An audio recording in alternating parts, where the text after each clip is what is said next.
Hello everybody, and welcome to Fugu FrenZy Round 6. And this is split 1, of course. How are we all? We all well? We all good? Apologies if I cough during this, and as you can see, it's quite a dangerous one, this one. Because it's at wet, and it's night time. So it's going to be pretty carnagey, I think. Obviously, we want clean driving, but a slight mistake can just... like literally, it's like chucking dynamite somewhere. It's just the whole thing explodes basically. So it's gonna be pretty mad. Hello Ralph, hope you're okay. So by the way though, if you don't know, we have an absolute stonking championship fight in our hand in this split. Now we have across all the championship, there's fights, but the peak battle is for P2. Look at that, we have 2 points difference here between Aphelion and Tsuchiya. So this is going to be tight, but it's tight throughout the field. You can see Haslane and Spiner, they're 3 points apart, then Rapid a further 3 points down. It is so tight. Look at Monty and Frosty, they're tied. They're tied. It's like every place counts. I've said that throughout the entire series, and look, it's still the case. It's still the case even now. So obviously, some of these people have done 4 races already. Some have only done 3, so there will be some movement in here, depending on where people finish. I can't get all that information on, of course, otherwise the rank would be tiny and then you won't be able to read it. But you can see the championship there and how close this actually is. It's going to be a fun one, this one, because people want to finish as high as possible. Now, we already know the championship has been decided already. Jomas has won that one. Jomas is not racing tonight. Jomas is not racing, so it really is on for that P2 fight. Now, we do have 4 more prizes on offer, but they won't be decided tonight, or they might be, if someone does the move of the century tonight, which could happen. We saw a cracking move, last time by Miser. Miser did an extraordinary Moses maneuver on a corner, which I've never seen before. So, you know, we could see another one of them. What's happening in chat then? Which manufacturer are you choosing? I do not know yet, if I'm honest. I do not know. Any update on the new Mini Madness? Of course, there's always updates on Mini Madness. But here are the final page of standings coming up for you now. There we go. So 78 drivers have all scored at least 12 points or more there, so you can see that. And we're actually on the driver in the background, the Branchy. Now, the Branchy to me had the best qualifying performance of everybody in this lobby, basically. Of the season, I would say, as well. One of the best, because Branchy has been racing in Split 3 and Split 2 and has just come in and just nailed this round. And a few people have nailed this round. Some people have put in some significant practice. Scourge comes to mind in terms of practice. But we're on Branchy at the moment. It is Sabre, it is indeed. Hansa, thank you for creating the whole championship. And no worries, mate, no worries. Of course, there will be another one in the future, so don't panic. If you're watching this and you want to join in, you will be able to in the future. We're going to have a quick look at some of the liveries, of course, see if any have changed. I'm not sure whether they have or not. I think Branchy's using something different tonight. I'm not 100% sure. Look who's on top here, though. Scourge at the moment, and purple as well in this practice. Good evening, Nick. Hope you're okay. Good luck for the, well, technically it's already been, but, you know, in quoting marks, good luck for the race on Sunday, yeah, tomorrow. But even so, yeah, it's out there. So Scourge has put in a lot of effort, 2 attempts up on his time. We will have a look at qualifying and what happened there in a second. Let's have a look at Tsuchiya. So Tsuchiya, obviously one of the championship contenders for P2, not for P1. And obviously the other one is Aphelion. And look at that on the left-hand side. They're 2,000ths separating them. 2,000ths. It's going to be a tight one. It really is going to be a tight one. Branchy has been split 3 every race till now. Really, Forrest? I thought Branchy made split 2 once. I could be wrong with that, though. I have not checked all of them. I'm all good. I'm all good. Still got this random cough that appears. Good evening, Benjamin. Let's jump to Aphelion then. So Aphelion is leading out of these 2 at the moment. So obviously, Aphelion wants to beat Tsuchiya here. Yeah, big leap for Branchy. Big leap. And we'll see how well Branchy actually did in qualifying in just a second. See if he don't go through there. There's our Clark in the livery he's used. I think he's used every round he's raced in so far, our Clark. See W1 there in the distance. What a lovely camera that is. Just get the cars coming in. As our Clark's leaving there, the Scourge going by. Let's jump to max range then. I think, oh, max range is in the pits or stop somewhere. Just been on Branchy. There's Frosty. So Frosty, of course, uses the service machine. Mixture of, well, we have had individual ones. Now it's the combined one again. Purple there in sector 1. Interesting. Yeah, exactly. And we do have a trophy on offer for, you know, driving basically, best driver. I mean, if I just get this up on my list, so driver of the championships, you know, improving like that potentially gets you in or with a chance of voting for that. But that is up to the drivers to vote. They have the individual vote themselves. There's Frosty again coming through. Let's jump to TT Base, who is parked up at the side of the road in the Iron Brew machine, which we are all familiar with. Jaeger is in here as well. And we have a Tron livery now. It's perfect for tonight. Being a night-time race, right? Nighttime race there. Tron, Jaeger. I don't think Jaeger's been in Split 1 too much either, so, you know, Jaeger putting in a performance as well. There's quite a few people who have made the progress up into Split 1 for tonight, that is for sure. Tubok, another one in that Nissan GTR livery on the old Fugu, the Datsun. See how he does the chicken here, the chicane. Nails it beautifully. Yes, just. Jump to W1 then, a part of the ERT racing team. Can we have vision? Looks like a Corvette livery. Come on, give me some light here, Gran Turismo director. Hello, Stephen, you okay? There you are, flashing away. W1 knows he's listening. We can all call him a pleb now. Corvette livery there for you. We've got Rapid GT, who's made a Matrix livery for tonight. He's also made a video about this, I believe. I think that's on Discord. He's on Jump Scourge. Yeah, well, this isn't qualifying. Qualifying's already happened. Just going to have a look at these liveries. We do have a livery competition, so we're just seeing what people have brought to this last one. Last round, yellow flag there. I think that's for Max Range, wherever Max has parked up. There's the yellow flags. Matrix livery. Got Matman. Matman's used this livery throughout the championship. The Union Jack on the back. We then have the South African of Monte. And apologies if I miss anybody here. But anyone's gone up the field and I've missed them. So I suppose we better have a look at qualifying first of all. And what actually happened in qualifying. Because you probably want to know where people finished, right? No, qualifying's already happened, Nick. It happened last week, last Saturday. It's 2 flying laps only in qualifying. But let me take you back to that event, which we half streamed, and have a look who actually qualified in the top 10. Qualifying then here, round 6 at Tokyo East Inner Loop. Very difficult. It's nighttime driving and it's raining.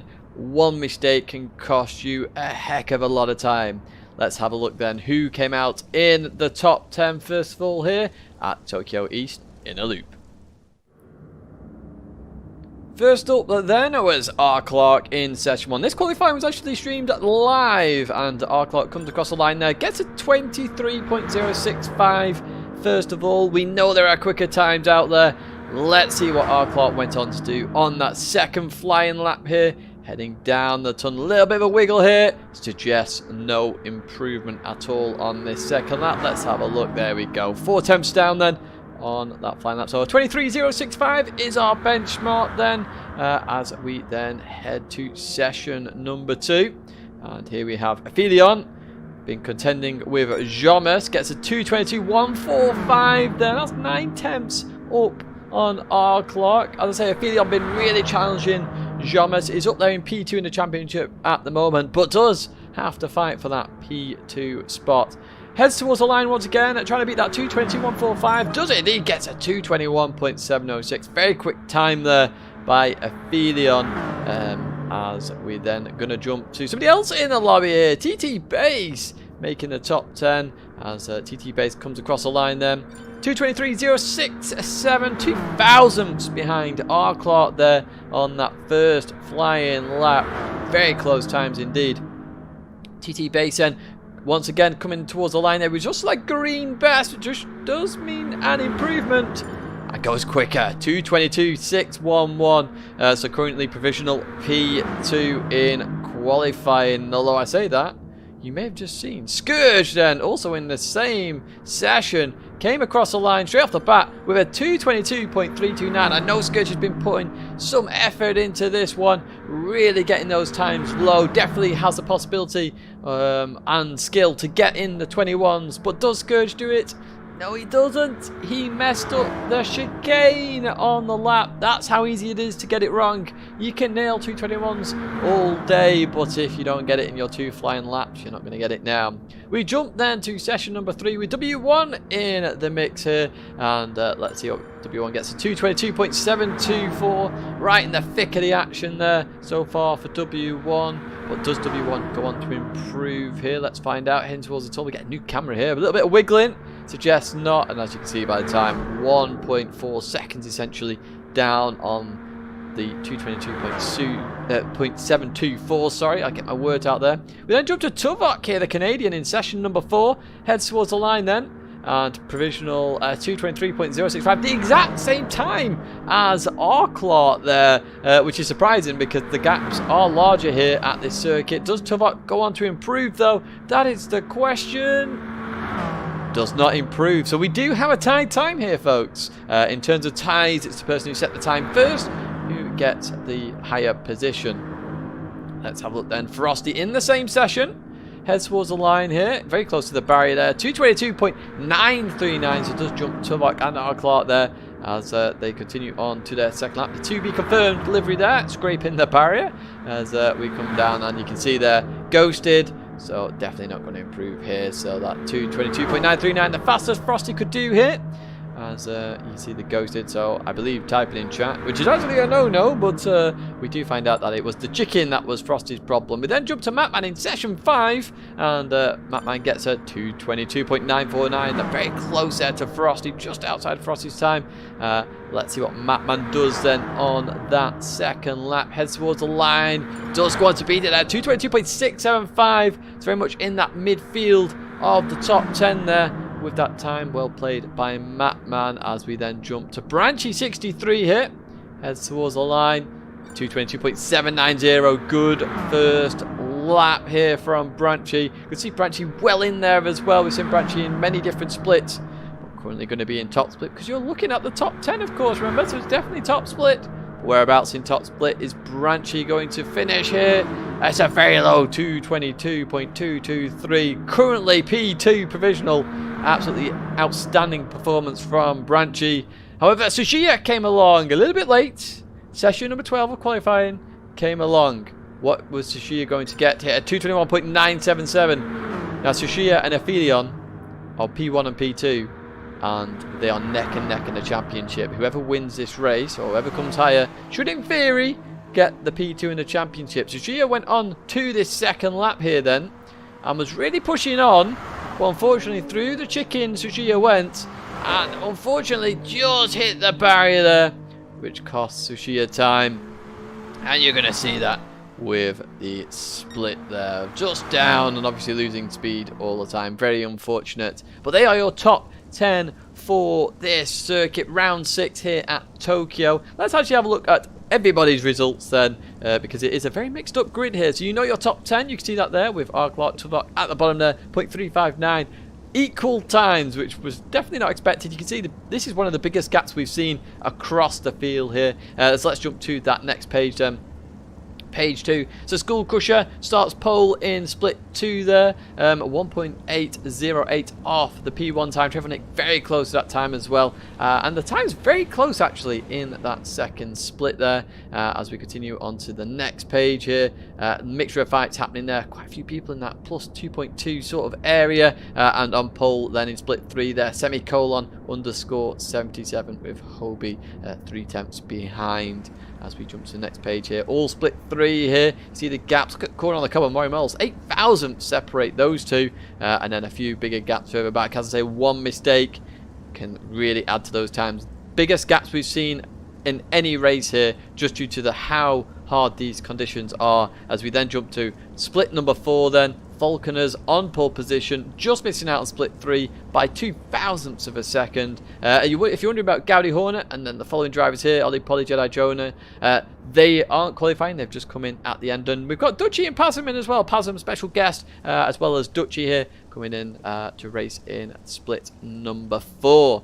But that's going to be it here in terms of qualifying. A very interesting qualifying. Let's jump back to the lobby then, and let's get ready for this first, or the top split race here of round number 6. And who is actually going to get that P2 in the championship?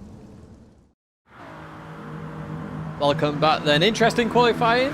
Still can't believe we've got a tight time there. And you can see in this lobby we're down to a 2:21.5, which is faster than anything we saw in quali. So this is going to get tight, I think, at the front of the grid. You can see they're on intermediate tyres, not wets. We've used intermediates throughout the championship. Now, who is ready for a racing chat? Should we get it started? Shall I let the drivers know we are starting soon? I think we should. Where's that starting soon button? There we go. Just throw where? Maury, the steward, jumping into the lobby as well. So yes, the race is about to start. Good evening, Haku. Good evening to anyone who's just joined there. Okay, it's time to go then for this first race for tonight in round 6 of Fugu FrenZy. Let's jump to the grid walk then, while the race gets set to begin. Here is your grid walk for split 1 then. On pole position, Aphelion with Tsuchiya in P2 there. That's going to be a big championship battle. Branchy and Scourge then on row 2 with TT Bait and Matman on row number 3. Very close times here. W1 and Frosty on row number 4. Row 5 for Clark and Tubak. The exact same times there. Row 6 for Rapid and Monte. And finally row 7, it's Jaeger and Max Range.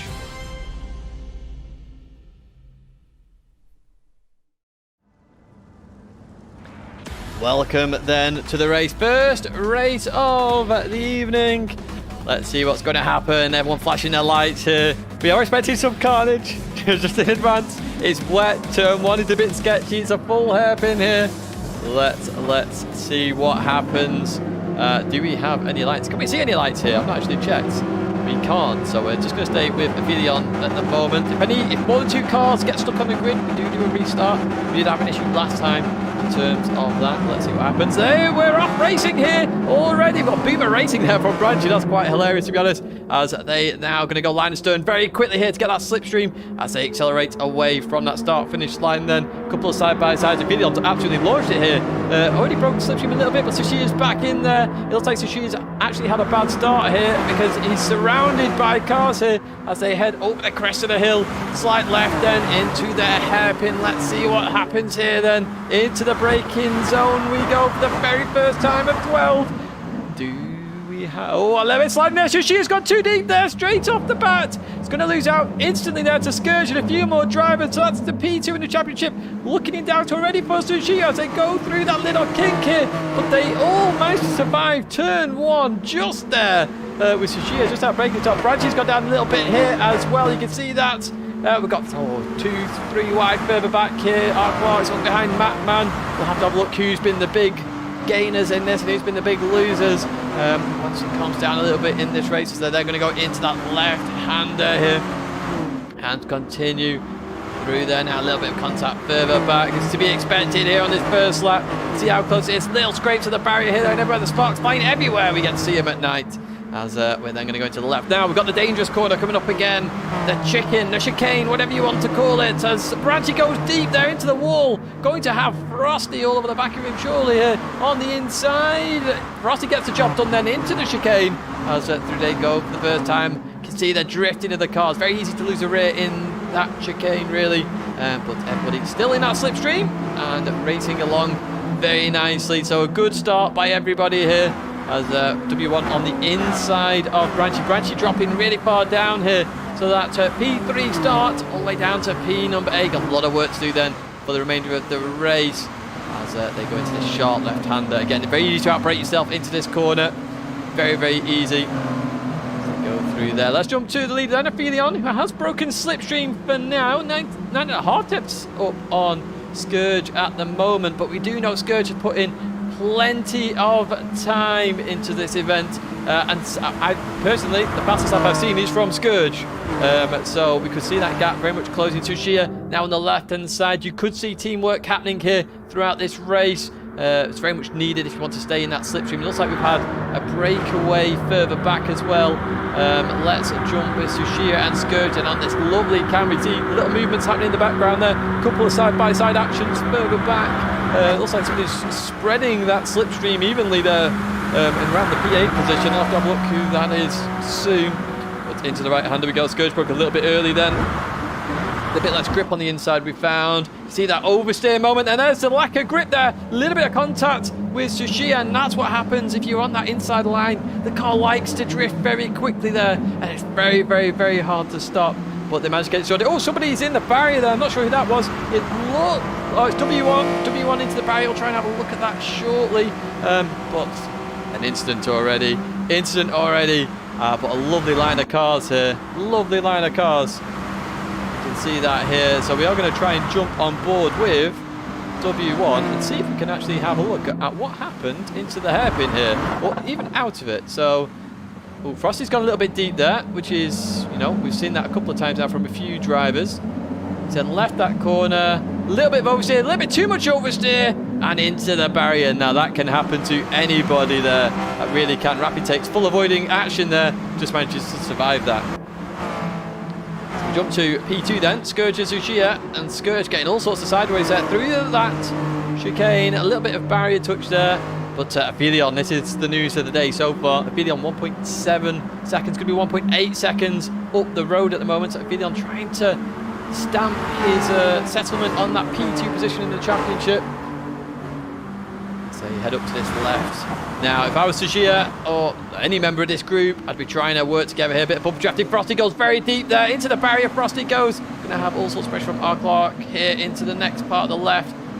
So easy to do. We're expecting mistakes throughout the races tonight. It doesn't matter if you're in P1. It takes one little mistake and you could be reeled straight back in. As you can see, a little bit of drifting going on further back. I mean, that was W1 again. It looked like a Corvette livery. So we're going to see what Sushia does here. Yeah, Sushia is now pushing Scourge along then. So this is where the teamwork really comes into play here. It really does. So you can see Aphelion there about to cross the line. You see that gap going down now, 1.5 seconds. It was close to 1.8. So they start lap number 3 of 12 then. And that bumper drafting working well. Matt Manning close behind, further back then. Frosty and Clark there side by side here. And Clark looks like he's got a little bit of an overrun here as they head in towards the left kink again. Some more action further back as well. Let's see if Frosty manages to get it stopped this time. Just had broke himself last time on that inside. No, he's off again. Oh, hard into the barrier. Hard. It looks like somebody else was into the barrier. Branch is off as well here. Branch is off, taking all the cones with him as well. We have a cone massacre, ladies and gentlemen, a cone massacre. But my word, that was a hard hitting moment there. I'm not sure who else went deep in front of them, but somebody definitely did. The gap, 1.6 seconds against that gap's going back up again here. Huge ouch, wasn't it, into the barrier there by Frosty. That gap up to 1.9 seconds now, so increasing very quickly here. I'm really trying to stamp that P2 position in the championship. It'll be a French 1-2 in fact in the championship if it was to finish like this. The French are overtaking the community championship. A little bit of barrier scraping there once again. There'll be no paintwork left on some of these cars, I imagine, as they head towards the chicane once again. I say, it's so easy to make a mistake here. If you saw the live stream last week, in practice, one lap you could be golden, next lap you could do exactly that, clip the barrier and lose a couple of tenths on this long acceleration period. And we'll try and have a look further back, see what's happening then in the groups. Here's Branchy with a few drivers around him here. Rapid, W1, TT Base. In fact, they're all there, aren't they, really? Who's at the very back of the grid so far? It's Monte, 1.7 seconds down on the pack, so no slipstream for Monte. Monte can get back in the pack then as they head up towards that hairpin. We're going to see any crashes here. I'm not looking for crashes, but obviously it's going to happen here constantly, each and every lap. Through they go. So let's jump to that P2 then. The gap up to 3 seconds. So Scourge struggling a little bit here to maintain some pace here. Maybe struggling with the bumper drafting, I'm not too sure. Batman went past Clark. They're fighting here. So it's going to be side by side again. So teamwork not working out so far. Aphelion at 2.8 seconds up the road. That's nearly a second gain on this. Look at that further back. Look at this further back. Side by side, side by side. All sorts happening here. Constant action. Be careful of the boys here tonight. We've got 3 more races after this. Someone's got a slipstream here, so W1's going to have to fall in, I imagine. Oh, TT Base with an absolutely huge run here. Oh my word, they're 3-4 wide here into towards turn 1. Are they going to survive this? They are indeed. Well played to everybody. Look at the drift in there. That's what I mean. It's so difficult. Rapid's gone a little bit deep there. Branch is going to keep that lead position and in that pack. What's happened to Jaeger? What was that? I'm going to just have a look at that in a second. Did we all see that? Let's have a look at what happened to Jaeger there, because that was very bizarre, I've got to say. So let's just have a look to see what happened with Jaeger then. Just came out the corner. Unbelievable. Unbelievable. Right, here's some big news then. Tsuchiya has got past Scourge in all of this then. I'm not sure where that happened. I was too busy laughing at the cone jump, but in towards the left we go then. Lovely line from Tsuchiya. Scourge hit that barrier a little bit more here. 2.7 seconds.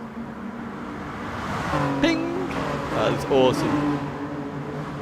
So that gap coming down now. So Tsuchiya putting in some pace here to try and catch up. Scourge dropping off very quickly. Scourge really struggling here at the moment in the race. Probably looking not settled at the moment with the drafting. It's all well and good practicing on your own, but then you have dirty air and drafting and all that, and suddenly the car dynamics change. As in towards the left we go. Arcot right behind Scourge now. Tsuchiya trying to push on. 2.6 seconds the gap. We'll keep an eye on that gap. Battle for P2 is with these two drivers currently in P1 and P2. As they leave that corner then. So what's happening further back? Big train of cars here again. Branchy, Rapid, W1, Tuvok, and who is that? It is TT Base there. Let's see what happens here as well. I'm not sure whether Scourge, well, Tsuchiya's actually broken the slipstream, hasn't he? So Scourge won't be going for the move there into turn 1. Will anybody go for the move here then? Branchy leading this big pack of cars. There's some side-by-side happening here. Oh, they're 2 wide. Are they going to go 3 wide? W1 says yes. Here we go then. 3 wide. Then Rapid overtakes Branchy. W1 trying to get the overrun on both of them. It's Buy One Get One free for W1 here as he goes side-by-side with Rapid GT. I'm pretty sure they're going to get that position, but it's all about breaking into turn number 1. No, Rapid's got a little bit of a boost there, I think, from Branchy in towards the braking zone. Then they go. You see the wiggle of the car straight away. And Rapid's gone too deep there. Rapid's gone too deep. You just heard that into the barrier. Rapid's gone well too deep into the barrier and gone. So W1 is going to keep that position for now.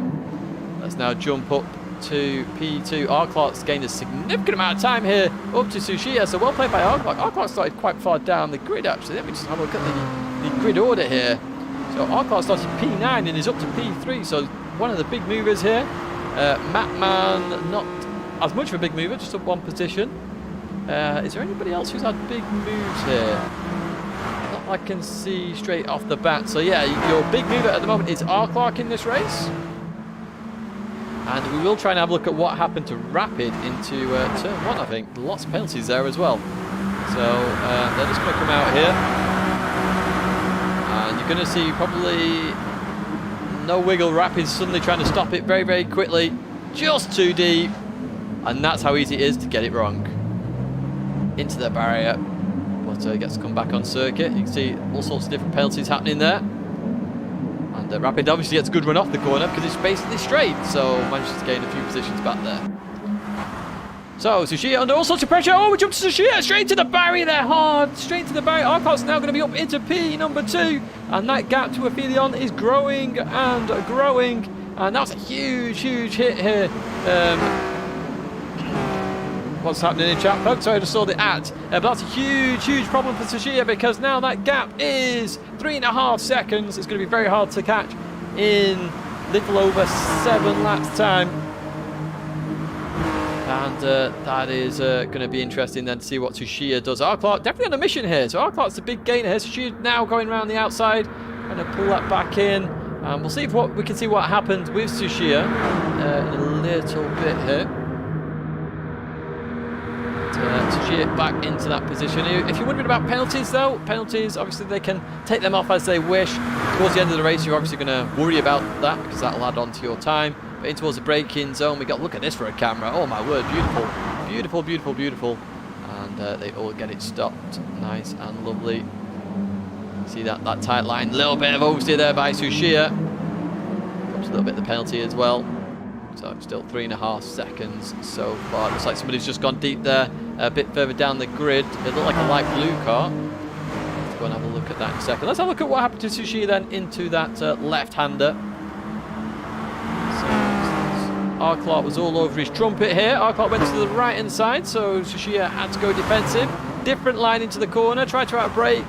Just didn't happen, wasn't going to work. Into the barrier, Tsuchiya went, and that's how R. Clark was making moves there. Right, battles, battles, battles. We want battles.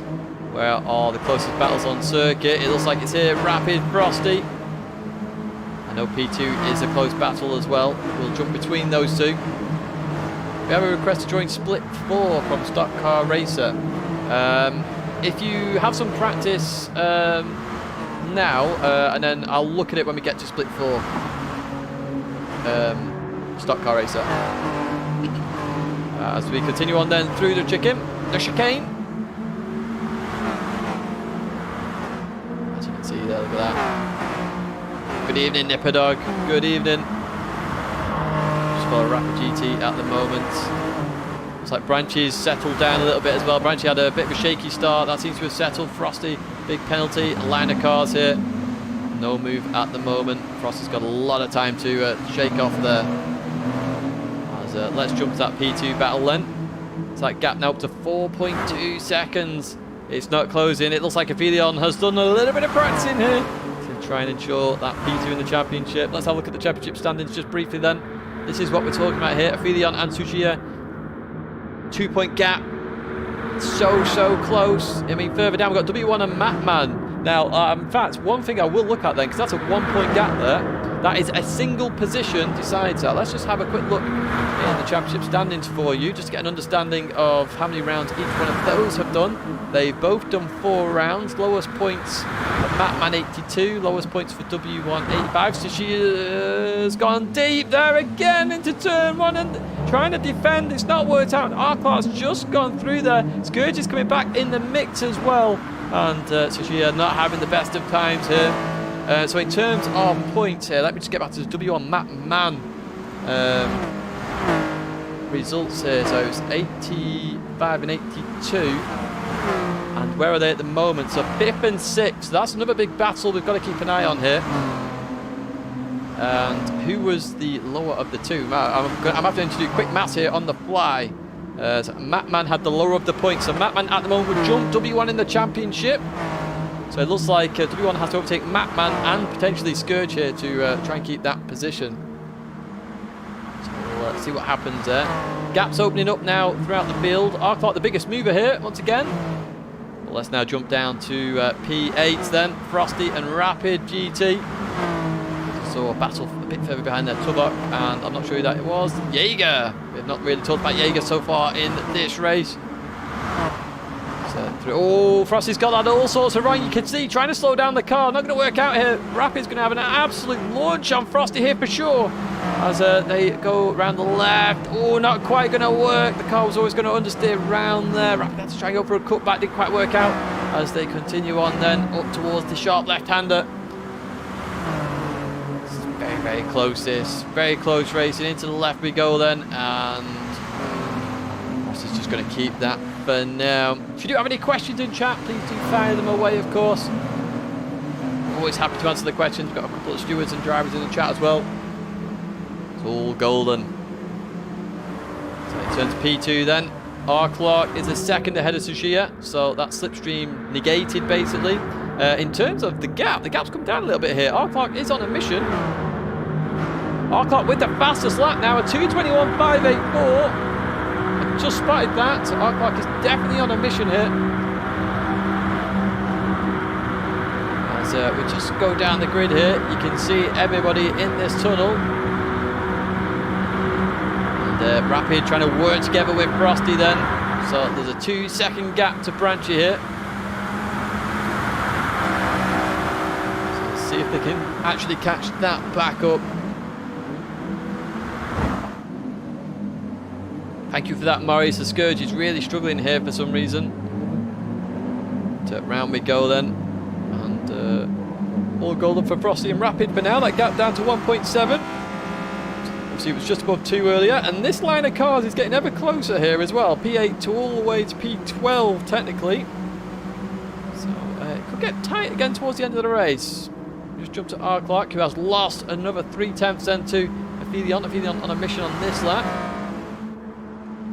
Line astern. I'm going to go back to that P8 with Frosty, Rapid, Tuvok, and Jaeger. I think TT Base maybe in there. Max Range is in there.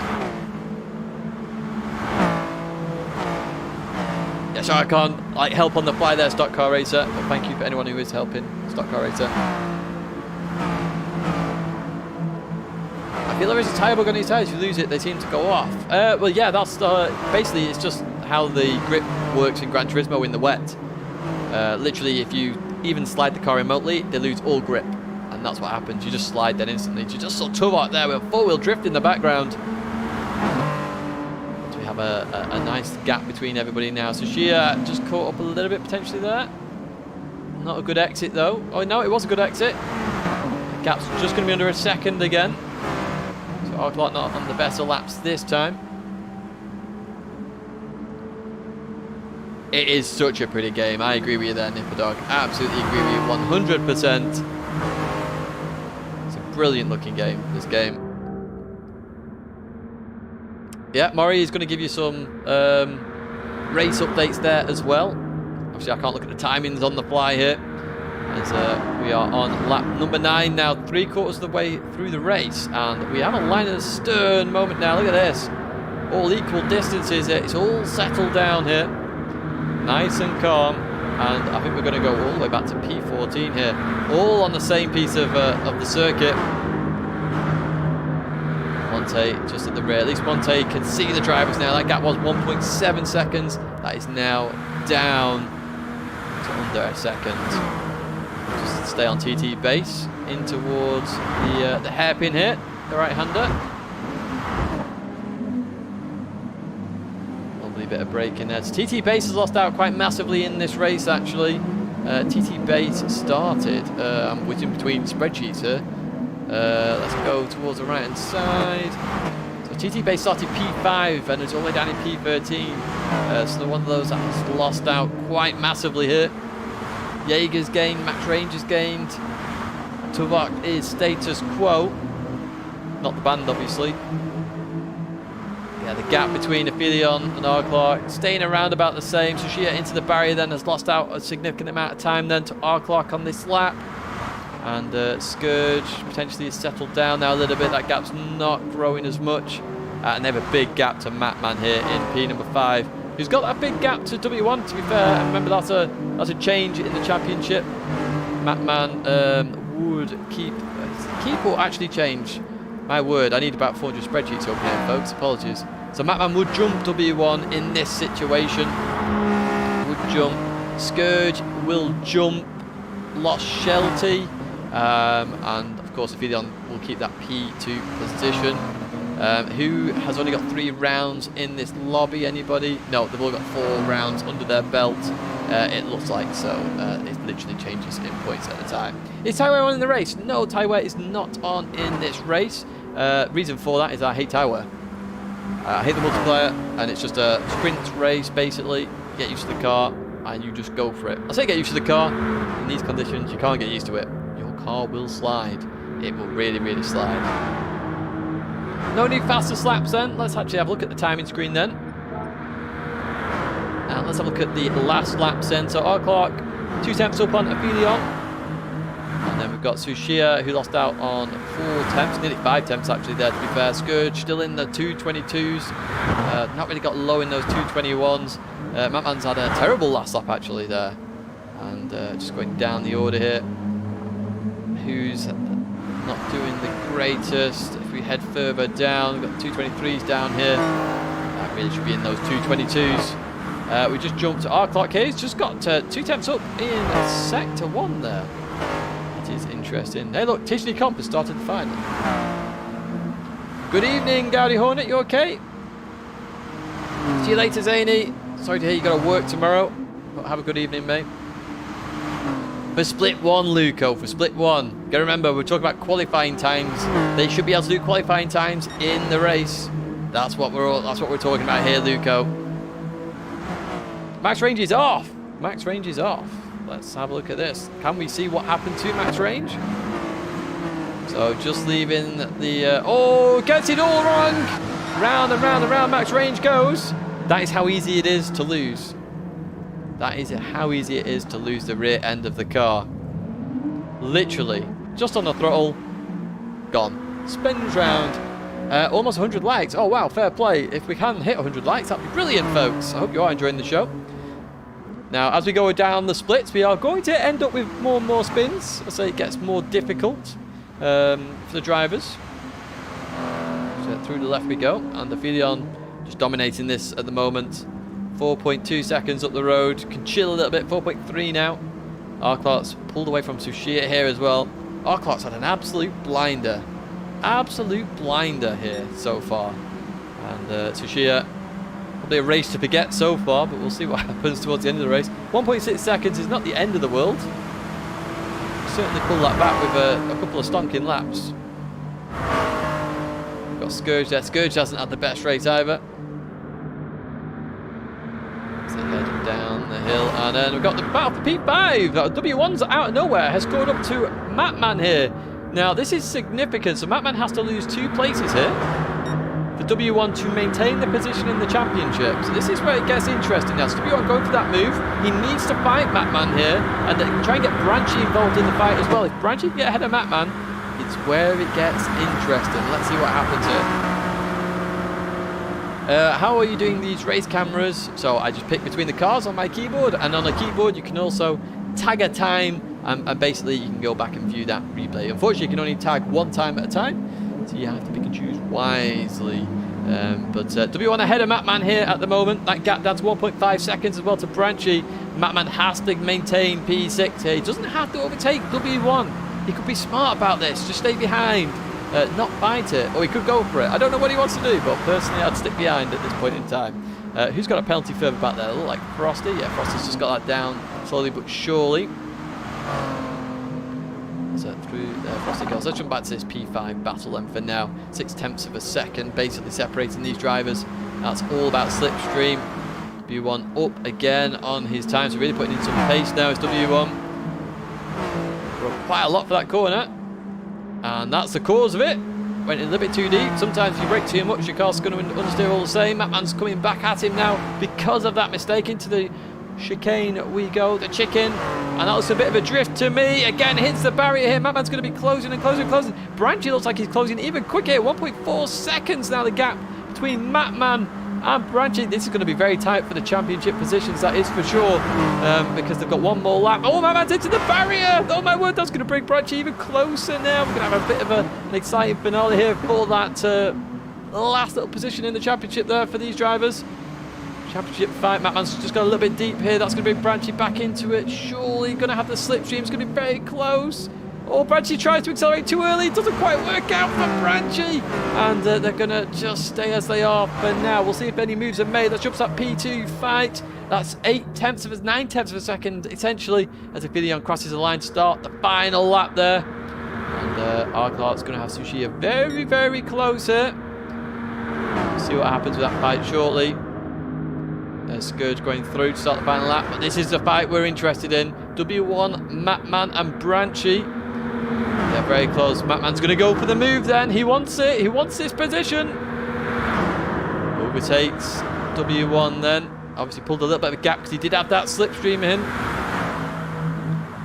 As we head in towards the hairpin again. So Matman on the inside. Very dangerous place to be. In a place you don't want to be really, because you can't stop the car. As we've just seen, Matman's gone deep. Matman's gone deep. Matman's gone deep. That's going to bring Branchy well into the mix here. This could be a position lost in the championship. Or not a position gained, should I say. We'll have to see what happens there. Oh, my word. That's not what you want to do. I said that on the road to that corner. Mattman's going to have to be very, very careful here. He really, really is. Good evening, Dave. Hope you're okay. Frosty's in the distance as well. So W1 needs he needs basically a car in between him and Mattman, and I'm pretty sure he keeps the championship position that he's in. Just have a quick look at this again. So you can see the gap there, 349 versus 348. And remember, this is all about points count back as well. Top 4 rounds count. And Mattman's got a lower score than W1 by 3 points. That's how tight it is. So a difference there of a car in between is 4 points. So in theory, that should counter it out. I'm not a mathematician. Somebody would have to confirm that. Let's jump to the battle then for P2. Nothing really changed here. It's just 8-10. Tsuchiya has to try and get close for the final straight. We'll see what happens here then. Arcot went a little bit tight there. Is that going to work out, or is that going to bring Tsuchiya? It brings Tsuchiya right back into the mix there. I could just see that line being very tight. Oh, it's going to be a huge run to the line then between these two drivers. We've got Aphelion in the distance as well, which we will have a look at crossing the line, I think, because we should be able to see these two as well. It's 4.5 temps here. There's a long, long straight and a lot of slipstreaming to go here. It's going to be very, very tight between these two. But let's just jump to Aphelion quickly. Aphelion is going to be your race winner here and going to confirm P2 in the championship. There you have Aphelion. Now in the distance, we should see these two, and Tsuchiya's getting very, very close. It's going to be on the line. It's going to be on the line. Just gets it. Just by 17 thousandths of a second from our Clark. My word, that was close. Scourge and in P4. W1 is going to come out with P5. Oh, the big battle. Again, third back. Oh, Branchy doesn't get it just. Oh, my word, that's the championship position decided there. Frosty in P number 8. P9 is on here. Tuvok versus Jaeger. It's going to be very close as well. Looks like Tuvok just gets that from Jaeger. And then we have P11 for Rapid, P12 for Monte, P13 for TT Base, and unfortunately for Max Range, we saw that incident earlier on, P14 for Max Range in this first race. What an ending to that one, folks. Championship positions were decided there. Obviously, these are all provisional race results. The final will be obviously after any penalties are applied or any complaints are put in from the drivers. But what we will do, we'll just save that replay and just have a look once again at the provisional race results here. So Aphelion, your race winner there, confirming P2 in the championship as well with that result. Strong performance there from Aphelion. Tsuchiya just...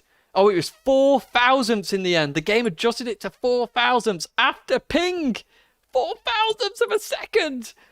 Wow, that is so close. My word, well played. Tsuchiya and Arclark, they're your podium finishers. We then have Scourge, W1, Mattman, Branchy, Frosty, Tuvok, Jaeger, Rapid, Monte. And then we have TT Base and Max Range. That's your first race of the evening complete. We've got 3 more to come, folks. But we're just going to set up the second lobby now. And just so you have something to watch, you can now watch the highlights from last round's split 1 and 2. And we're racing here. Ryan's had a fantastic start there, straight off the bat. Look at that. Ryan's going to be all over the back of Smith there. Jonas has had a good start as well. Jonas looking to try and make a move on Aphelion. Smith's gone down the order here very quickly in towards turn number 1. All drivers moving as well. Fantastic to see. Round we go. Aphelion keeps that P1 right on the inside of Smith. Smith's the one that's lost out massively here as we continue towards turn number 2. Opportunistic and a half. Let's try and get the move done. And not quite worked out just yet. Somebody's in the barrier. I think that was Rapid GT into the barrier further back. I don't know how I'm meant to cut highlights of this in the next round. It's going to be insane. But Ryan's got the lead at the moment here. Heading towards the left hand, and Mattman on the inside now. Let's jump to Mattman a little bit here. Mattman's been making progress through this grid, I feel. Oh, into the barrier slightly. Oh, we've had a big crash. We've had an absolute huge crash there. Not sure who that was. We'll try and have a quick look at it now. Aphelion and Smith here. They're side by side in towards the left-hander. Now, with this fighting, they are going to lose Scourge here. So it's 1.1 seconds. So somebody potentially should make a choice here, maybe trying to push forward. They're only 4 seconds off the lead. It's better to fight for P1 than it is for P4. And remember, P3 is 4 points higher than P4, P2 is 4 points higher than P3, and P1 is 4 points higher than P2. Good evening. So Ryan, going for the move on Jomas then. Oh, I moved to that as you said it in chat there, Maury. Good evening, Graham. So Ryan going for the move on Jomas then. He feels the time is now. In towards the right-hander we go, and Ryan gets the job done then. So at the moment, Jomas is not going to have 5 out of 5. Jomas has 4 out of 4 so far in his championship. Jomas is already a championship winner, remember. It's best 4 out of 6 rounds. He's won 4 rounds. He's won it. To the mid. What happened here then between these drivers? Let's see what happened then. So they went into the left. That's all fine and dandy. We might better jump in on board with Smith here actually. Oh, okay. Yeah, I can see exactly what happened there. So basically what happened there is Rapid was sort of a little bit slow into the corner. Smith went for it, a little bit of a tap, and that's what caused the problem. Let's jump to the lead battle though, because they're about to head towards the last corner here. 1.5 tenths here. Slipstream going to play a factor. It's down to 1/10 of a second. Ryan going to look down the inside. Here we go. Ryan down the inside. Oh, there's a little bit of contact, I think. But I think Jomas is going to get this. It's going to be 5 out of 5 for Jomas here. This is unbelievable racing from Jomas and Ryan. Well played to them both. But Jomas and Ryan there. P1, P2, P3 for Aphelion. Finally broke away in that one. Might feel a bit frustrated with that one. P4 for Scourge there. Fantastic result for Scourge. P5 for Spiner. P6 for Hasnane. P7 for Matman. 8 for Rapid. Nav School Crusher. 10 for Smith. He's had a horrendous race. As we are on board with W1. Looks like W1 had a very good start there. A bit wide there for Triple N81. Mikey Magton making moves already on Tuvok. And we're 2-3 wide further back here. And W1 already making a break for it. So came through this right-hander. It looked like he just hit the barrier like really hard. Oh yeah, just hit the barrier and round and round and round he goes. Let's see what happens here between Tuvok and Triple N81 then. Side by side in towards the kink. Oh, look at that! Look at the weight transfer and just the way the car moves. Looks awesome. In towards the braking zone we go, and Tuvok's going to get that done and dusted. I think beautiful move. And let's see what happens now between Tuvok, Triple 81, and that 4.4 second gap to P1. You know they could work together here. But as we head now towards the right hander, what phone have I got? Samsung. And Zakave on the inside, Forest on the outside. This is a defensive move, remember, because Zakave took that position into turn 1 earlier on. Trevor Nick in the mix as well. Battle of the Canadians is really on. And Trevor Nick going to get that position after Forest 4A loses the rear there. So Trevor Nick up into P6. Is this Gran Turismo Sport? It is indeed Gran Turismo Sport. Oh, Swagai into the barrier. That's going to cost him even more time. They're definitely out slipstream now, and Triple 81 going to get that place there. Up into P3 for now. We just see Hobie there down the inside of Mikey. I think that's actually a defensive move there from Mikey. Mikey did overtake Murray for P12.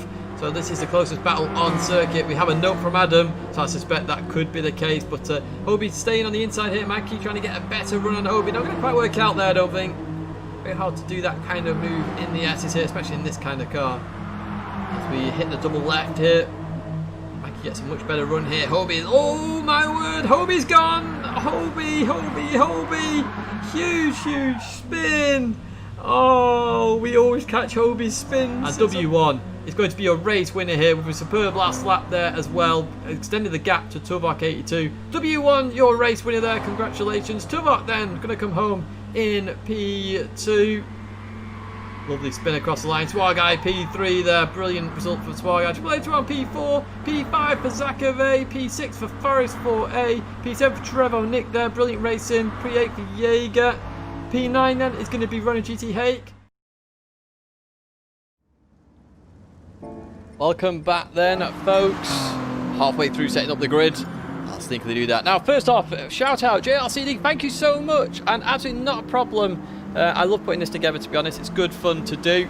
We're just waiting for a few slackers to come in and I can get the grid sorted for you folks. But yes, what a brilliant first race. And I say thank you again, JRCD. So we do have this race and 2 more after this. It should be good fun. It really should. And oh, Sushi, yes, we did talk about that on commentary. There's some of the drivers in chat there for you. If you want to ask them any questions there, I see a little bit of mistake there from Lil Nicky G in the chicken there. Just getting the penalty off. So we'll have a look at some of the deliveries while we just wait for a few of the drivers just to get in here. We've got Rascal here, the Australian. It's all good fun this racing. Now, as I said in the previous race, obviously Split 1 is considered obviously the most skilled drivers and will go down the order. And, you know, it's no offense to any of the weaker drivers, but they will struggle more in these conditions because they're just harder to drive. You see that in real life as well, you know. The rain really separates, it really amplifies the driving, so we're potentially going to see more spins in the next one. So if you want to, you know, get the "you spin me right round" bit going, that's potentially going to happen. We'll see what happens though. We'll see what happens. You know, people have put effort in, so the spins potentially should be reduced, but we'll have to wait and see. So just waiting for the final folks to get in the lobby. And then we will go from there. El Neil, you legend! Welcome to the channel. I haven't got I need to set up notifications during a commentary race so that it appears on screen. Well, thank you so much for joining the channel, my friend. Very much appreciated.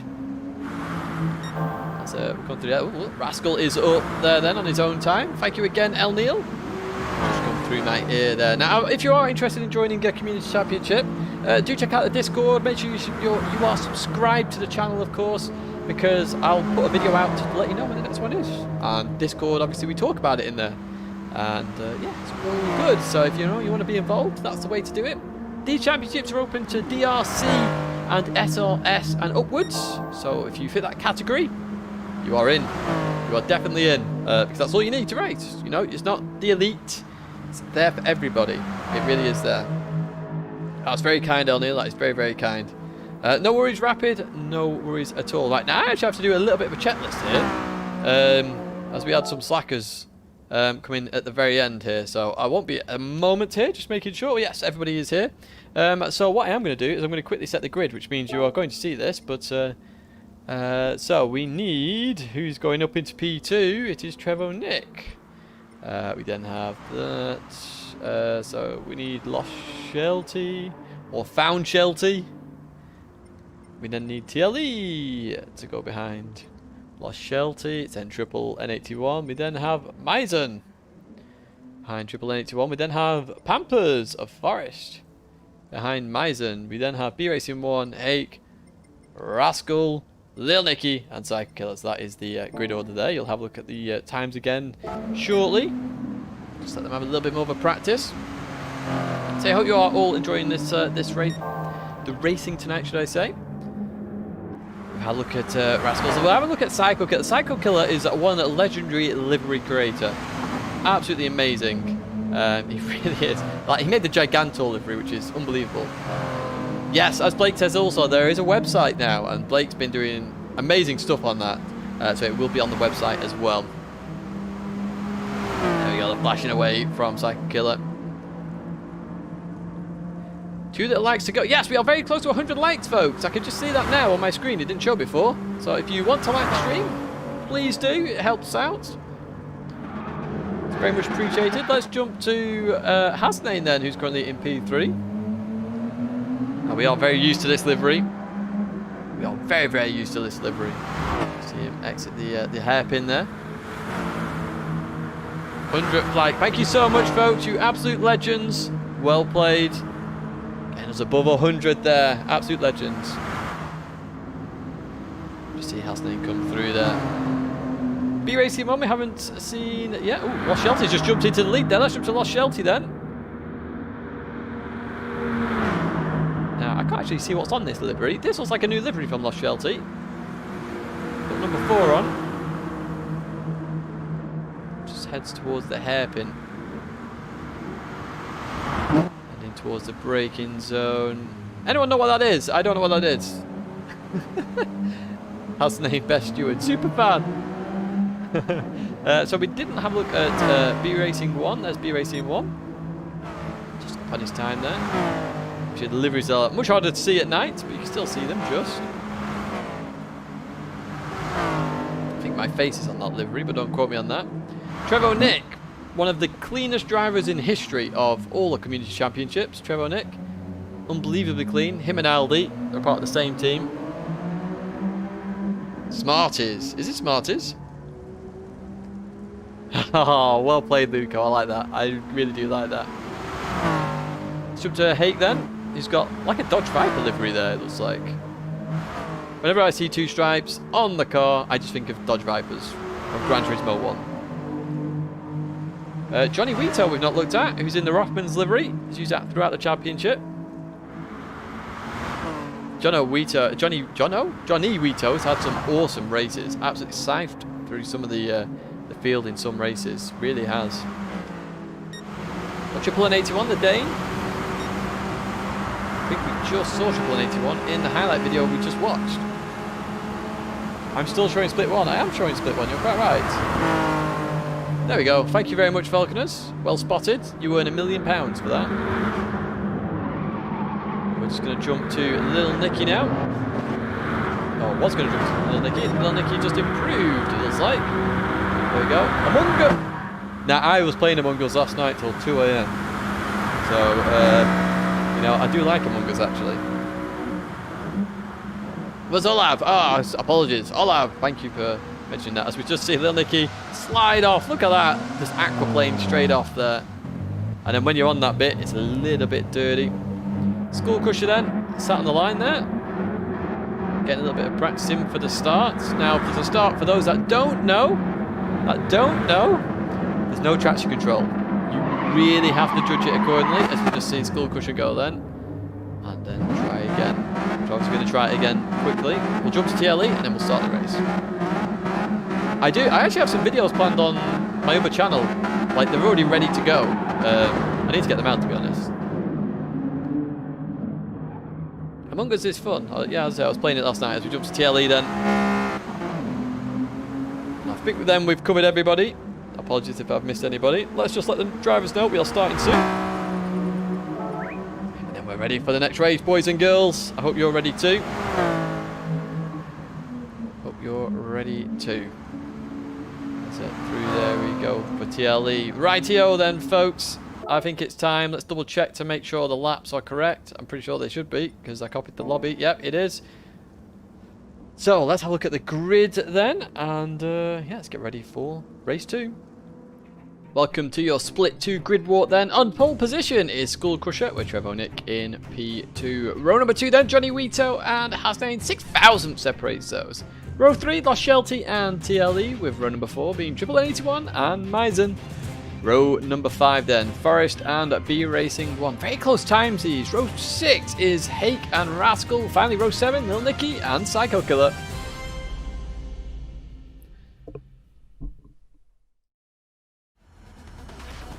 Here we are then, Split 2. Let's see what happens then. I'm not on my PS5 at the moment. I've not even opened the box, by the way. I've not even opened the box.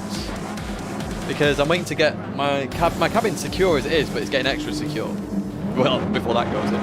Anyway, here we go then. We are getting ready for the race then. We can't see lights here. Just wait for them to set off. It's a long wait. A very long wait. We're racing here then. 12 laps for Split 2. Off we go. And who's had a good start and who's had a bad start? We should find out very quickly. They all go to the right this time. It was the left previously. Johnny Vito looks like he's had a fantastic start here. Already alongside Trevo Nick. And Trevo Nick's had a good start. Also, Skull Crusher's the one that's had a bad start. It could be 3 wide heading towards turn 1 here. Some side by side further back. Is there going to be any Moses maneuver? Remember that inside line. Very, very slippy here as we head now towards turn 1 then. And in towards the braking zone. Hold your breath. Hopefully everybody survives this. As everybody slows down here. Little bit of aquaplaning there. But superb driving from everybody there. Looks like everybody survived. Hassan trying to go around the outside. It's a good effort. Skull Crusher lost the lead then. Johnny Vito, the big gainer at the start then. Up into P1. Happy days for Johnny Vito. And everybody has survived turn 1. Round of applause for them all as through we go. And in towards the right for the first time.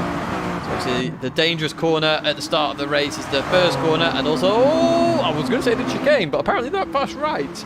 as they go through the left. Look how close this is. This is brilliant stuff. Anybody could win this race. Absolutely anybody. Somebody's into the wall. And B Racing 1 into the wall.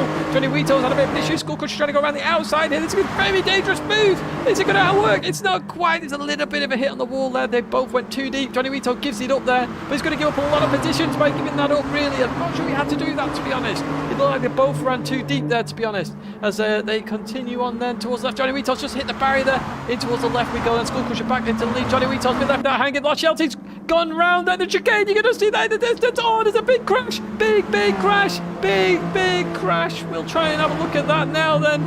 Huge incident there.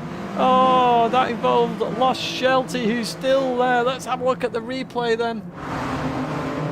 So this all came about by the side-by-side with Johnny Vito here. So in towards the left we go. Lost Shelty loses the rear then. Loses the rear. And comes round, and we just can't see. It's just a little bit of carnage then. Oh, huge hits there from a few people. 5 cars involved in that one then. And we'll see if we can have a little bit of a look at that as we go forward. Big news then, School Crusher. School Crusher has broken the slipstream. Has 181 behind him now. Hasnain in P number 4 with Charlie Lee very close. Going to be some teamwork here, I'm sure, as they head towards the start-finish line. You can see a line of cars further back as well. Johnny Vito obviously dropped a lot during all of that. During that incident, it all happened from turn 3 and it all ended up at the chicane, where carnage did ensue and Lost Shelty all the way at the back, all the way. But you never know what happens in this race. Anything can happen.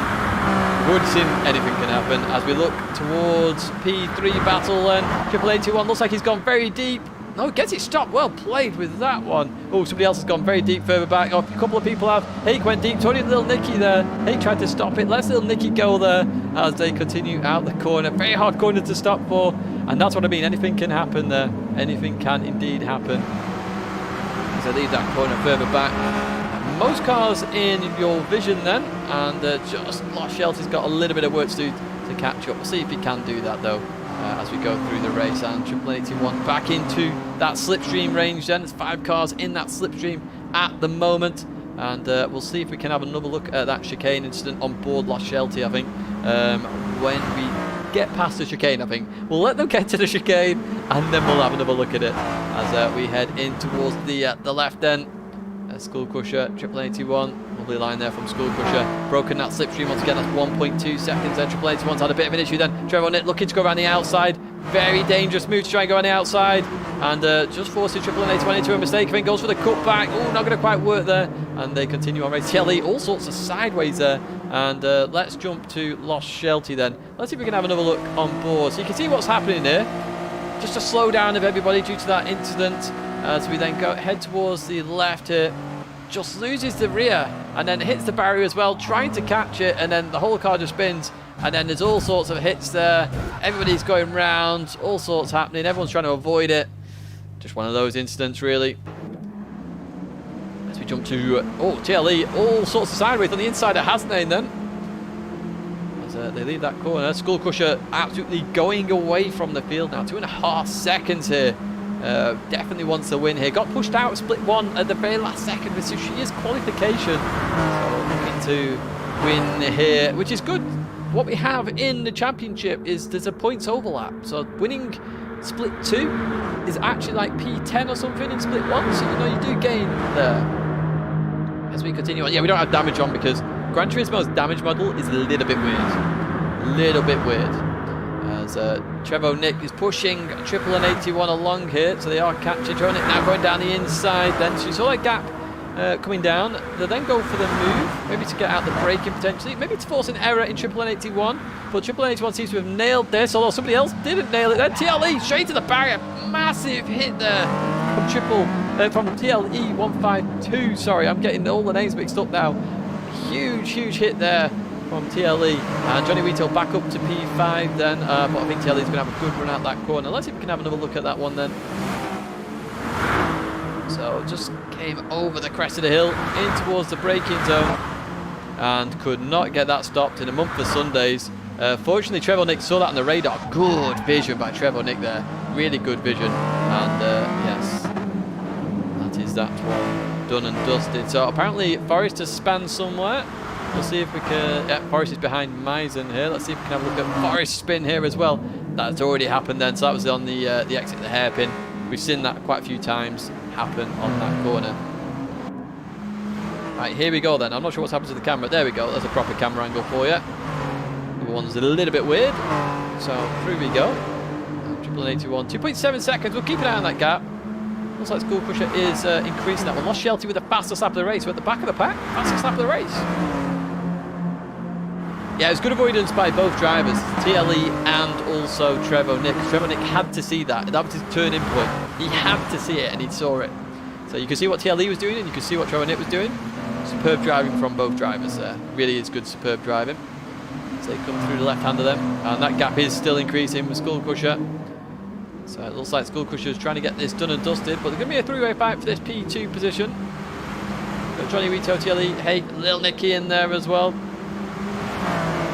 If Lil Nicky's family is watching, maybe watching live, like right next to him, I don't know.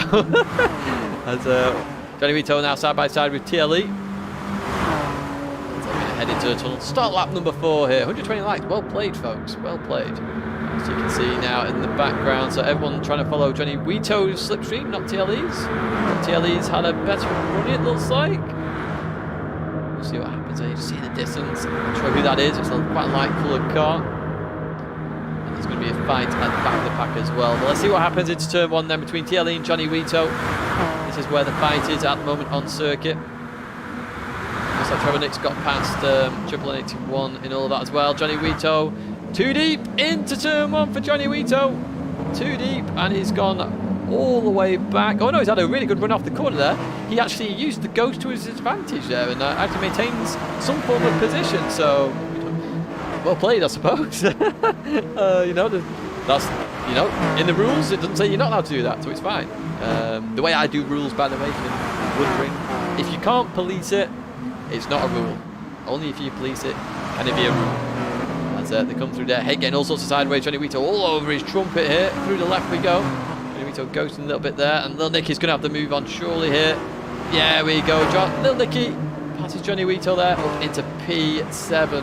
Ghost Techers. Reminds me of my daily race the other day, going through that guy that, yeah, he wanted to take me out. He ghosted and made the position. Happy days.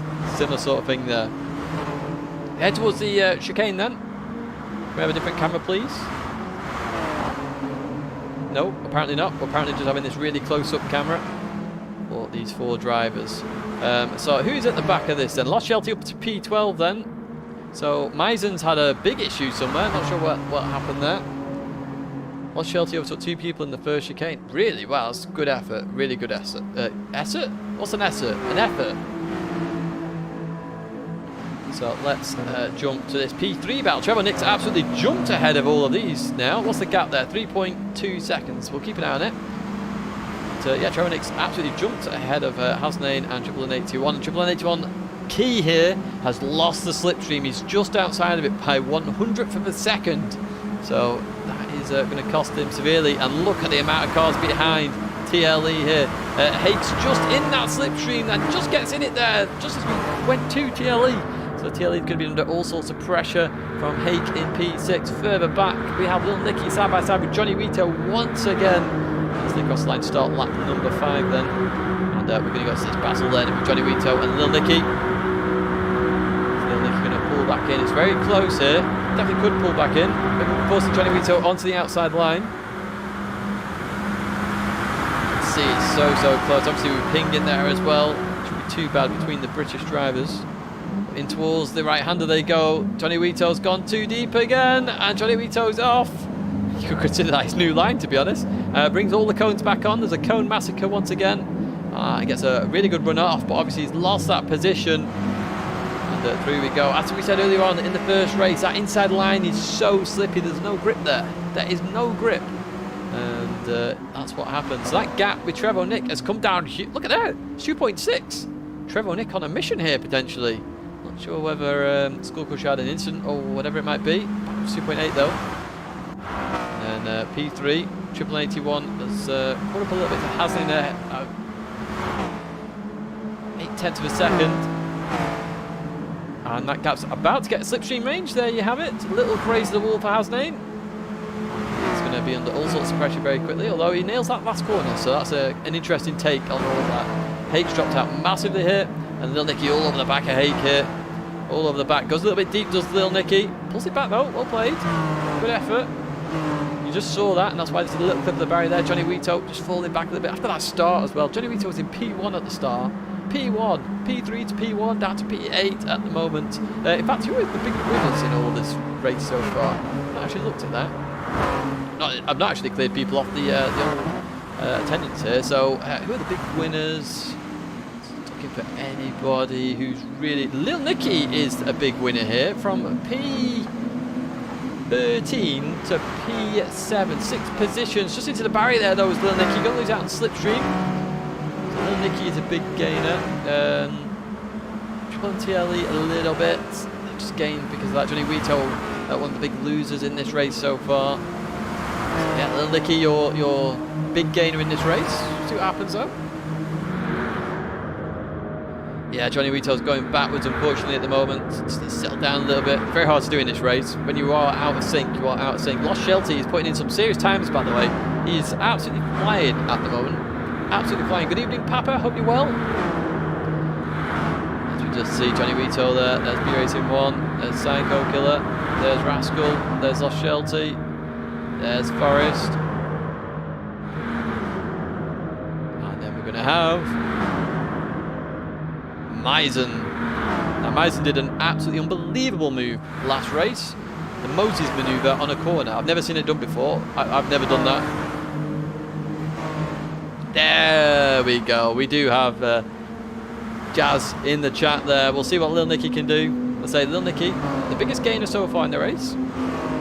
It's all settled down a little bit here.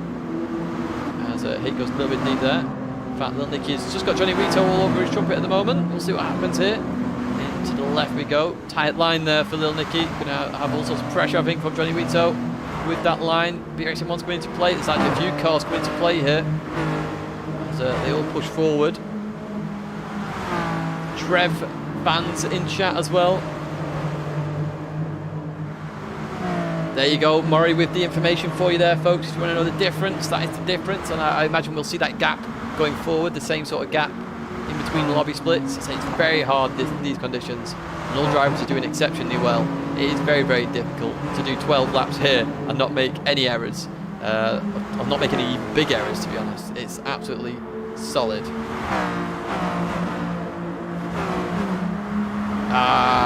Frosty. That was unfortunate, but honestly, thanks for racing, mate, and your liveries have been awesome. Absolutely awesome. So Lil Nicky under all sorts of pressure here from Johnny Wito. A little bit of oversteer there from both drivers. B-Racing 1 right in the mix here. We could end up 3 wide at the end of this straight. And Cycle's not far behind as well. We'll see what happens here. Half done way. Yeah, let's see what happens here. There's been a mistake here. Triple E and I nearly called them. I merged their names. TLE and Triple N81. They're side by side then. Let's see what happens here. Heading towards start-finish line. I'm already giving huge updates in the chat. Doing a far better job than me on the cameras. See what happens here. Triple N81 balls in back behind for now. Also got to keep an eye out on this battle here. Lil Nicky, Johnny Wito. Lil Nicky falls in behind. Let's jump back to that P4 battle. NTLE, Triple N81 in towards the hairpin. There you go.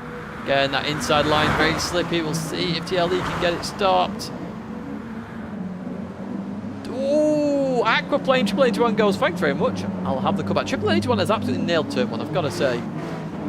Lil Nicky's gone deep, it looks like, and it's going to come back on circuit there. I love that weird cone bug. Oh no, Lil Nicky's gone. He had too much oversteer then. Maybe the cone caused that. I'm not sure.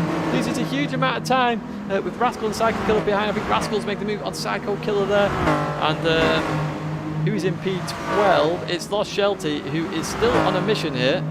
And he's catching up to the field. This is one heck of a comeback, I've got to say, from Lost Shelty. One heck of a comeback. It really, really is. So we'll monitor that. We'll see where he ends up in this race. Triple A1 then leading TLE here. It looks like Hake's coming back into the mix as well.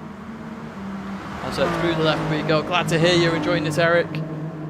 Really am glad. I put this on for everybody, you know, so people can compete in a fair championship and a fun championship, and you also get to watch hopefully a half decent production, but that's your choice and your opinion, and I'll just do my best as Triple H continues on. So what's the gap to P1 and P2? So that gap has stayed around about the same. It was down at 2.8 at one point, it's now up to 3.3. So it's Skull Crusher really settling this. We've got a big thank you on the car. Happy days indeed, Skull Crusher. We'll see if you can have happy days at the end of the race as well. As we go to Triple H1, TLE, and Ronan GT Hake. They're going to be line astern here. They're all going to have a bit of slipstream. This is where it gets extremely interesting here, because you either help each other or you fight. And if you fight, you're going backwards in towards the clutches of Johnny Retail, B-Racing 1, Lil Nicky, Rascal, Cycle Killer. They're all back there, all ready to pounce on this battle if they start slowing each other down massively. They're going to head on to lap number 8 then. Looks like Run GT Hate's going for that overtake potentially here, trying to get that slipstream of Triple 81. Triple 81 staying bang in the middle of both cars here, and they fall back into each other here. TLE goes to the inside. Run GT Hate makes it 3 wide here then, going for the most maneuver, pulls back in. He let off there. He definitely let off there. Didn't fancy it at the time. Looking again to try and make moves here. It's going to look down the inside here. I'm not too sure. In towards the braking zone we got. Run GT Hate backed well out of that one. Didn't want any shot of that. Triple 81 goes deep. That's a first mistake at turn 1 I've seen from Triple 81. He lose 2 positions. 2 positions. Oh, goes for the cutback. Hits the barrier instead. There's going to be... Oh, he's round. He's round. Oh, he's round the barrier. Oh, my word. That barrier is going to cause carnage. Oh, it's all sorts going on. They've got flying cars. Oh, that barrel's absolutely flying everywhere. You can see that in the distance. My word. That was hilarious. Oh, my word. That's brilliant. Absolutely brilliant. Oh, dear me. Where has Lil Nicky gone? Lil Nicky's in P9 then. Right behind Triple N81 after that spin there. That barrier. What's going on with the cone hopping as well? It's kind of nuts, really, isn't it? So we've had all change then here, and that looked like Haslam was in a barrier then, but not quite the case. So you have P4 battle here, TLE and Run GT Hake. Run GT Hake, when did Hake start all of this actually? Let's just have a quick gander. So Hake is another big gainer in this. Actually, Hake's now the biggest gainer. Started P number 10 and is now up to P5. 5 positions gained. Looking for that P4 slot here. As we go through there. Should we have another look at what happened there with Triple N81 and that barrier? The barrel? That was kind of funny here. So I tried to go for the cutback. Didn't quite work. The barrels is there, but apparently not on the replay. Have we just found a bug? I think we just found a bug in the game. But it doesn't show in the replay. Oh, there it is. Whoa. How spooky is that? How spooky is that? Oh, Cycle Killer and Rascal into the barrier. I did just read that, Murray. As through the left we go. So apparently in replays, we've just found a bug in the game. The barrel is already in its place. So that means the track assets are different to the car assets. Very bizarre. That's an interesting one. I might put that in the old PD feedback group. Anyway, let's continue on. And Cycle Killer P10, Lil Nicky P9. A long train of cards behind Lil Nicky here. He's got to have to be very careful here. Let's jump to that P4 battle. Right on your screen there. Hake and TLE. Hake gets that position then, so up 6 positions. And is TLE going to go for the move again, or is he just going to settle behind for now? Towards the braking zone we go. Hake on that inside line. We've seen everybody absolutely lose it on that inside line. Hake just stops the car. Look at the amount of oversteer Hake got in going into that corner to try and stop the car. He did brilliantly well to stop it, and keeps that P4 for now. Well played to Hake there. Really well done. It really, really was. There's B-Racing 1 up into P6, then Johnny Rito in there as well. And still some fighting going on there further back. 4 cars with Little Nicky leading the way there. A barrel of laughs. I like that one. I do like that one. So B-Racing 1 under all sorts of pressure here. All sorts of pressure. And so is Run GT Hake from TLE at the moment. So quite a few battles going on. It's hard to keep track of these. And we know Lost Shelty's in the mix somewhere as well. Where is Lost Shelty up to in all this? So 1.5 seconds off Rascal. So Lost Shelty, this is one heck of a recovery drive for Lost Shelty. It's been an unbelievable recovery drive, to be honest. Superb effort. We'll see where Lost Shelty ends up here. I'd say superb, absolutely superb. Let's jump back to that P6 battle then. We've got B Racing 1, Johnny Rito. In towards the chicken they go. They absolutely beautifully nailed that. Look at that. That's how you do that one, folks. Johnny Rito actually gets a bit of good momentum there. Triple H 1 looking to catch up as well. Just further up the grid earlier on, so does have the pace. Johnny Rito trying to go around the outside here. Very dangerous move here on a wet circuit to go around the outside. Looks like he's going to get it nailed and done. Well played to Johnny Rito there. Up into P6. Into some side-by-side action further back there. And Haig's just lost out to TLE again there. Oh, Johnny Rito into the barrier. B81 gets that position back. Triple 81 is going to be in the slipstream then as well. So Johnny Rito just uses out the side-by-side for that P4 fight as well. Oh my word, my voice is going to be gone by the end of tonight if this keeps on going. The replay is saved and shared if you want to view it yourself. I normally share them, well, I meant to share them straight after the race. Last ones were shared the other day. As we see Haig now with TLE. I think TLE is pushing him along here. I think he's realised the problem here, TLE, in that the P6 is catching. As Johnny Rito's there as well. You see Little Nicky in the distance. So Little Nicky's still in that P9 position for now. And Johnny Rito going to have to slipstream here. So that's going to work for Triple N81 here.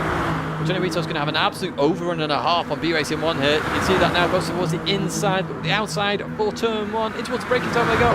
Going to be a huge overspeed there for Johnny Rito, but he's going to get it stopped in time. B Racing 1 goes too deep though. That inside line again, claiming another victim. And looks like Triple N81. The cone physics every time. Looks like Johnny Rito's going to get 2 positions. Job done. Actually, it's 1 position, wasn't it? Triple H1 was already behind, but B81 doesn't lose out as much there. Looks like Little Nicky's. I can't speak. Little Nicky has lost out there in turn 1. Dropped down to P number 10 there. Cycle Killer up into P9. We'll see. Can have a look at that. And Lost Shelty into P11. Into P11 here. So already on the back of these two, and then he's got the big fights up ahead. Lost Shelty could very much get P6 here, and that is an unbelievable effort if he does it. It really, really is. We'll see if we can have a look at what happened with Little Nicky here. So just went a little bit deep, it looks like. Got loads of opposite lock going on there, and lost out to Cycle. Oh, Cycle leaving enough room there. Maybe a radar issue there. Nothing major, just an accident. We all make mistakes, and that's all that was there. So, you know, this hasn't changed really. 3.2 seconds a gap. It's been like that for quite a while for the first and second positions here. OGT Haig ahead of TLE. It looks like TLE was having a bit of an issue there in the old chicane. Fun combo. It is a fun, well, it's not a fun combo for the drivers. It's a fun combo to watch because you really are on the limit. This is like Turkey F1 GP basically. You really got to be careful of the lines as we go through the left then. So I wonder who's going to get this P4 position because these have been at it for quite a while. We're going to just take note of the gap here as well. 3.3 seconds. It's a very hard gap to catch that really. Johnny Rito's broken away to slipstream from B Racing 1 as well. Triple N81 is right behind B Racing 1. And then we've got Lost Shelty, Cycle Killer and Lil Nicky. So Lost Shelty up into P9. You got to remember, Lost Shelty was miles behind in this race after lap 1. After that big incident. Lost Shelty just absolutely flown by. It looks like Cycle Killer is pushing Lost Shelty along here. This is one unbelievable comeback. He's only 3.5 seconds off the P7 battle here, which is very much possible for Lost Shelty. As they continue on to another lap, so they've got a huge train here. They'll Nicky, Cycle Killer, Lost Shelty, they're going to work together now. They've got the faster driver up front of the pack, work together, push on towards the bigger battles and see what happens. That is the main goal here. So, looks like there's a fight going on. Yeah, these two still at it here. And it looks like there's a fight here as well. Triple N81 and B Racing 1. Oh, it's all side by side here. Good evening, Mario. Hope you're well. As they exit that turn. Oh, watch out for the barrier there. Triple N81. He's so sorry, but take active avoiding action there. And these three leave that for now. They gained half a second on one corner alone there. One corner. So if they can help each other get along a bit further, we could see an absolute massive battle at the end of this race. Let's jump back to that P5, P4 battle then. Run GT Hate TLE. Through the left, TLE just hits the barrier there. Johnny Rito hits the barrier heavy there, as does another car further back, who is side by side. That's Triple N81 and B Racing 1 there. I think Triple N81 was the one in the barrier. There's lots of battles, exactly, Sophie, and it's hard to keep up with them, to be honest with you. But we continue on all the same, and Hake's actually broken away here from TLE. It's so close to breaking that slipstream. In fact, that is broken, it looks like. Yes, it is indeed. RunGT Hake trying to confirm that 4th place spot there, and it looks like he's going to do that. Johnny Rito's broken away. That we know. Triple 81, B81 there, so close. There's Lost Shelty. Look at the gap, actually. Lost Shelty is 1.5 seconds. He's gained 2 seconds this lap alone, and he's bringing along Psycho Killer and Lil Nicky. Any one of these people could get into that P7 fight here now. This is going to be so close on the last lap. The run to the line should be extraordinary. It looks like Lil Nicky, oh, I thought Lil Nicky was going for the run on Psycho Killer. Psycho Killer's gone too deep here. It was a dummy thrown by Lil Nicky, and it looks like he's going to get that position done and dusted here. Lil Nicky, he does indeed. Lovely little dummy, which forced Psycho Killer into an accident, but the problem is, they've lost Lost Shelty. They've lost Lost Shelty. Lost Shelty is in the slipstream of B Racing 1 here. Oh my word. Lost Shelty, what a recovery drive here.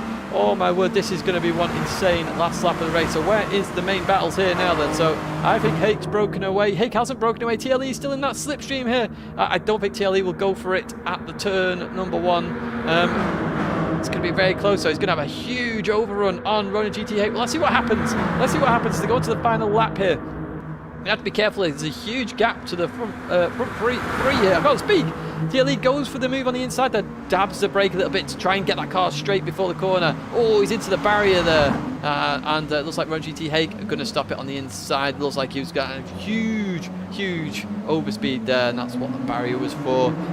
We did say, you know, it's up to the drivers if they do that, but I think he would have gone off to Nani there completely. It looks like he completely outbroke himself. I will get my words out there. Johnny Rito P6 then. Lost Shelty P8. That's the driver we're keeping an eye out for here, because this is one heck of a recovery drive. Triple 81 is off. He's off. I thought we were missing a driver. Where is he? Where's Triple 81? I've missed this entirely. P12 is there. What happened to Triple 81 then? Oh, oversteer on the exit of turn 1. He's done it twice in this race, Triple 81. What is going on there? Oh, dear me. That was unlucky. Oh, we don't want that. We want this fight here, the P4 battle. And we're going to keep an eye on Lost Shelty as well. Yeah, we just got that one. As through the chicane they go. TLE and Ronan GT Hake. It's going to be very close towards the line. I'm not sure of the gap you need in terms of slipstream and not having slipstream on the run to the line. I'm going to guess it's around half a second. Half a second. Johnny Rito's got a 2-second penalty. That's true. That is very true. He's got a 2-second penalty to get rid of. To be smart here, he shouldn't lose it here. Oh no, he's lost it. He's actually spun. He's in the barrier. He's going to have to get rid of more of the penalty. Oh, huge error there for Johnny Rito. Huge error, and he's going to drop all the way down the field here, I think. Lost Shelty up into P7. Potentially could have P6 here. How close is he to B Racing 1? Not close enough, I don't think. He's going to have a huge run, though. Surely? No, he's not. I think Lost Shelty's going to get P7 in all of this. Let's have a look at this gap then. GT Hake. Oh, Skull Crusher's won, by the way. I completely missed this. Trevor Nick P2. That's name P3. These guys are so far ahead. Apologies to those folks. But here we go. It's Ronan GT Hake. It looks like he's going to get this from TLE then. P4 and P5 for them both. Flashing lights away there. Good effort by them both. P6M for B Racing 1. It's going to be P7 for Lost Shelty. Good recovery drive there for Lost Shelty. P8 for Johnny Rito. He gets rid of that penalty in the end. Lil Nicky P9. P10 for Psycho Killer. P11 for Forest. P12 for Meisen there flashing away. P13 for Triple 81. And unfortunately P14 there for Rascal. Must have had an issue during that race. But my word, the win for Skull Crusher there. What a win that was for Skull Crusher. My word, that was a good effort. Well played to Skull Crusher. We have 2 more races, folks. We've got 2 more to go. 2 more. My voice won't survive, but we have 2 more. So well played to Skull Crusher. Dominating performance. A little issue at the start, but then brought it back. Let's have a look at those provisional race results then. So, as I say, Skull Crusher from Trevor Nick from Hasnain. We missed them crossing the line, to be honest with you. And then from there, we've got Hake, TLE, B Racing 1, Lost Shelty, Johnny Rito, Lil Nicky, Psycho Killer, Forest 4A, Meisen, Triple 81, and Rascal. They're your 14 drivers for this race. Right, folks, we are going to have just a 5-minute break, but not a 5-minute break for you, folks. You get to watch the highlights of split 3 and 4 from last time in Fugu FrenZy, round number 5, and we are going to set up the next lobby for you, so I'll be right back. I'll be right back with you in just a moment. And we're racing here. Maisen gets an absolute blistering start there. My word, that was an awesome start from Maisen here as we head down towards turn 1. In fact, we've not seen this livery of Maisen anyway. As we head there, all the same, in towards the right-hander. We go Wins Wheels. And an awful start there. Maestro trying to go around the outside. Maisen down the middle. Maisen down the middle. Oh, my word. What a beautiful move by Maisen. P3 to P1. A Moses manoeuvre on a corner. I have never seen that before. As we continue on now, side by side here, Lil Nicky, max range. They've got to be careful here. They don't want Maisen to break away at all here. As Rapid says, don't fight, guys, because you know what happens. One person pulls away. Lil Nicky down the inside. Oh, 2-2. I said buy one, get one free. I said buy one, you get one free. Huge accident. Huge accident here. So max range went too deep there. We know that much. Just had a bit of oversteer, and then White Tiger just hit him, and then fortunately for White Tiger, he's ghosted, and then he reversed back. So good sportsmanlike conduct to just try and get the car out of the way there. I love this circuit. It promotes racing, it promotes strategy, it promotes everything. It's a quality track created by the Gran Turismo team, I have to say. Budweiser can looking down the inside. Gohan's looking to understand where he can go here. Branching down the inside of both of them. Oh, this is a bit of contact there. Oh, that looked very carnagey to me. Branchy up into P3. Tommy's going to make a move here. Corner on the Cobbs getting involved there. Sakura Shark into the barrier. Everyone's getting really close here. Carried a lot of speed around the outside, but it's going to be very difficult. Yeah, that's not going to happen for now. Budweiser can then. P6 just in the middle of nowhere again. So looking to catch up. In the slipstream very quickly though. Corner of the Cobb. North Americans helping each. Oh, gets it wrong there. Budweiser can into the barrier. Hard there. Very hard. Just got it wrong there. That's a very hard corner to get right. Wrong line for the bridge. Lil Nicky, perfect line for the bridge there. Look at the line that Lil Nicky takes over Maisen. Maisen nearly spins here. Ooh, a little bit of contact there. Maisen apologises for that one. Wax the hazard on. It's fair enough. It's just a mistake at the end of the day. Just a mistake. But the fight carries on then between these two. They both try to play it super smart. Maisen with that cracking overtake on lap 1, which I think gave him the victory here. Superb effort from Maisen. He's going to be a race winner here from Lil Nicky in P2. Superb effort from both these drivers. And talking about efforts, Branchy from P14 to P3. Happy days for Branchy. Superb effort. P4 then for Corner on the Cobb. Brilliant result there for the Canadian driver. P5 for Luco, and then it's going to be P6 for Tommy there as well. Let's get both of them on the screen. P7 for Wins Wheels, good recovery drive for Wins Wheels there. P8 for Shark, P9 for Psycho Killer, P10 for Gohan there, flashing away there. Unfortunate for Gohan, who was up as high as P3 at one point, but White Tiger P11, P12 for Adamore, and then we've just got White Tiger there. He's had an atrocious race. It's unfortunate for White Tiger here. It's Falconers with a brilliant start there as well. Look at that, beautiful stuff from Falconers. In towards the right we go, and it looks like everyone's got round turn 1. All nice and dandy. Spider went a little bit deep there, so lost all that momentum and position that he originally started with. Bazinga with a fantastic start there as well. In fact, Bazinga, where did Bazinga start in all that? Bazinga was way down. P8 and already up to P5. Bazinga with a fantastic start then in all of that. Oh yeah, too deep into the barrier. And then just lost the car as well. Oh, so unfortunate. So unfortunate.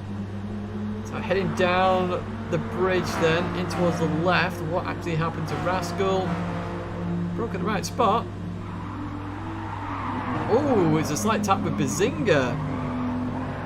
So I'm assuming Bazinga is going to wait up there at some point. I know Bazinga is a very clean driver. So this, the really hard section here. Just gets it wrong going onto the bridge, carries way too much speed, tries to recover, and straight into the barrier there. Unfortunate for her. That was Calabrian into P2 there. Calabrian we don't see, I think, has backed out of it for now. Potentially going to look at it on the back straight maybe. Oh, Gary Hornet into the back of Landy there. Falconers takes advantage of that incident, but Falconers goes a little bit deep here as well. Going to be off into the barrier surely here. Yes, indeed, off into the barrier Falconers went. So huge action there, but that's broken that group up completely. And now it's Gowdy, just gets it slightly wrong in the braking zone there, just runs a little bit deep. Gowdy's now the one into the barrier.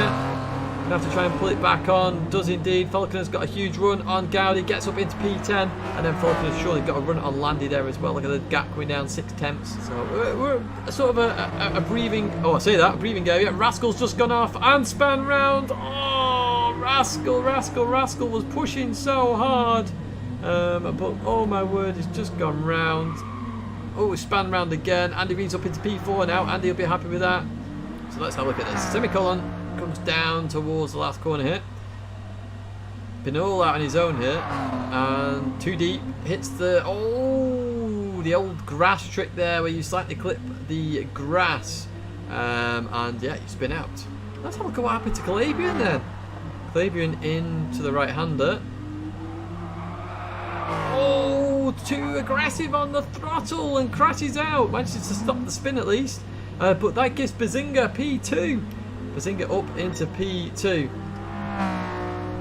Not quite. Let's jump to Semicolon quickly here, because Semicolon is going to be your race winner here. Flashing the lights away. Fair play to that one.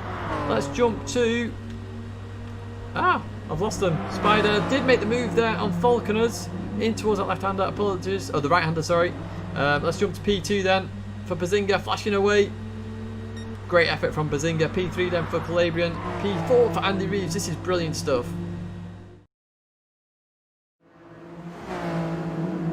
Welcome back then, folks. This is split number 3. There we go. I know, Classics, I just said that in the chat. I don't know why it's happened. It didn't happen with the first one, but for some reason it's cut itself for some reason. Not sure why, so apologies for that. Not sure what's happened there. Yeah, that's all I can say, really. So we are in split number 3 now. We've got this race and one more, and we are on Calabrian at the moment. So Calabrian's come up with a new livery here. It looks like a Lego livery. There you go. You can see that there. Which version of the PS5 did I get? I got the disc version. I've not opened my box yet. I've not done anything with it. It's in the house, locked away at the moment. But yes. Sorry about the chicane on the first lap. Don't worry about it. Honestly, we all make mistakes, and that was one heck of a comeback. One heck of a comeback. So we're on Calabrian at the moment. Let's jump to P2 then. Hobie. Now Hobie, we bring the commentator's curse to Hobie. Let's just put it that way, because he spins every time he's on camera. Oh! That was a bit of an issue there. Practicing the starts, and the ghosting's not quite worked. Discord message. What's happening here? Let me just go to it.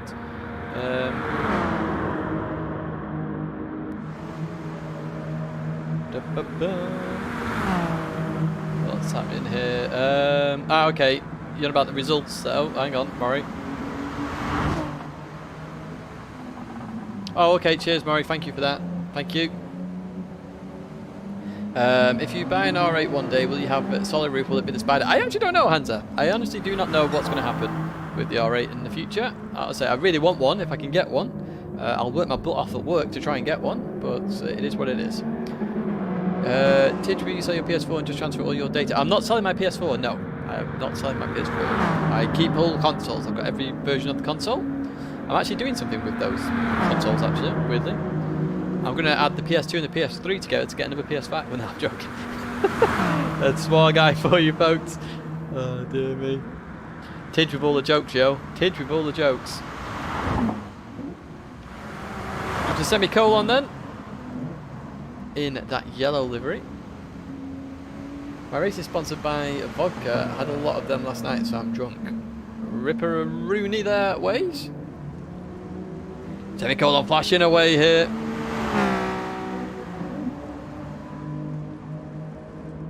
Let's jump to P5 then. The Secura Shark. The American. Shark's improved actually. Shark originally qualified in split 4, I think, from memory, in the first round. Has gone well up into split 3 now. Just don't wreck anyone's race. That's always a rule. As we jump to Murray Moles. The steward, he's been giving you all the information during the races. You can't do that now, because he's actually in the race. Oh, look at him flashing away. He's such a show-off, is Murray. Oh, dear. Good evening, Sander. Hope you're well, my friend. Let's jump to Bazinga now. Now, Bazinga was famous with that Minion livery last year, and obviously he made this Fugu livery this year? This year. I will be able to speak at some point today. So, Bazinga heading towards the line then. Obviously, qualifying's already done. We'll have a look at the grid walk in just a second. as you just see Bazinga across the line there, flashing away. Right, who have we not seen? Aldi! Now Aldi is Trevor Nick's teammate there. Also, just, like, ridiculously clean driver. Their whole team is... Oh, Stephen, you legend. Thank you so much, sir. Thank you for that donation. That is very, very, very much appreciated. Thank you for your liveries and, yeah, been awesome. Thank you so much, my friend.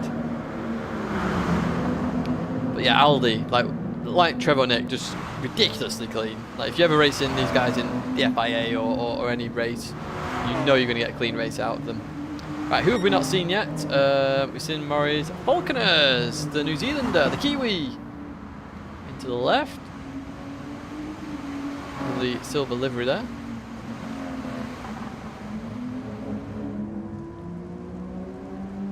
As we continue on. Can we zoom in a bit more or not? If you do have any questions, folks, please do fire them in chat. Always happy to answer any questions. Rapid Head calling Rats for the win. Honestly, it's no worries at all. Like, I'd say I like to put effort into these. Sometimes it can be quite, what's the word? Not stressful, but like on the day it's like, I've got so much to do. Because you do content creation for all the rest of the week and stuff. It's like, oh my word. Especially this week. This week with work, because we've been audited basically. So all I've done is work, which is why content's been produced. And it's like, oh, why now? Why now? See Waze here, and then we've got Luco as well. We'll jump to Luco in just a second. And then we will jump to the start of the race, folks, which I know you're all keen for.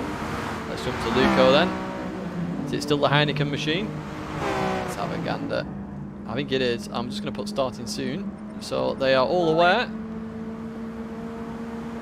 Would you do content other than GT? I do. So Assetto Corsa is on Tuesday. We are going to do the iRacing specials, and in terms of other games, I do want to play other games. Now I've got my new PC, I can play other games, because that's the thing I was struggling with. And actually tomorrow, there's no content tomorrow because I'm actually transferring my hard drive over. More news about the next championship. There will be soon. There will be soon. Right, folks, I think it's ready for the race, don't you? So what we're going to do... Well, I haven't picked my FIA manufacturer yet. You guys are going to help me with that in the next live stream. Dark M, I am going to upload all the highlights of all these races so everybody can revisit the best moments of each race. Because I know in some races it can be died down a little bit, so I'll just get the highlights up there. Anyway, enough talking from me. Let's jump to the grid walk and let's get ready for this third race. Welcome to your split 3 grid walk then. On pole position we have Semicolon with Hobie in P2. On row number 2 it is Swarguy and Aldi. Row number 3 Secura Shark and Calabrian. Row number 4 we have Corn on the Cob and Murray Moles. Very close times there. Row number 5 Rats and Luco. Row number 6 is Stelslugs and Waze. Finally row number 7 is Bazinga and Falconers.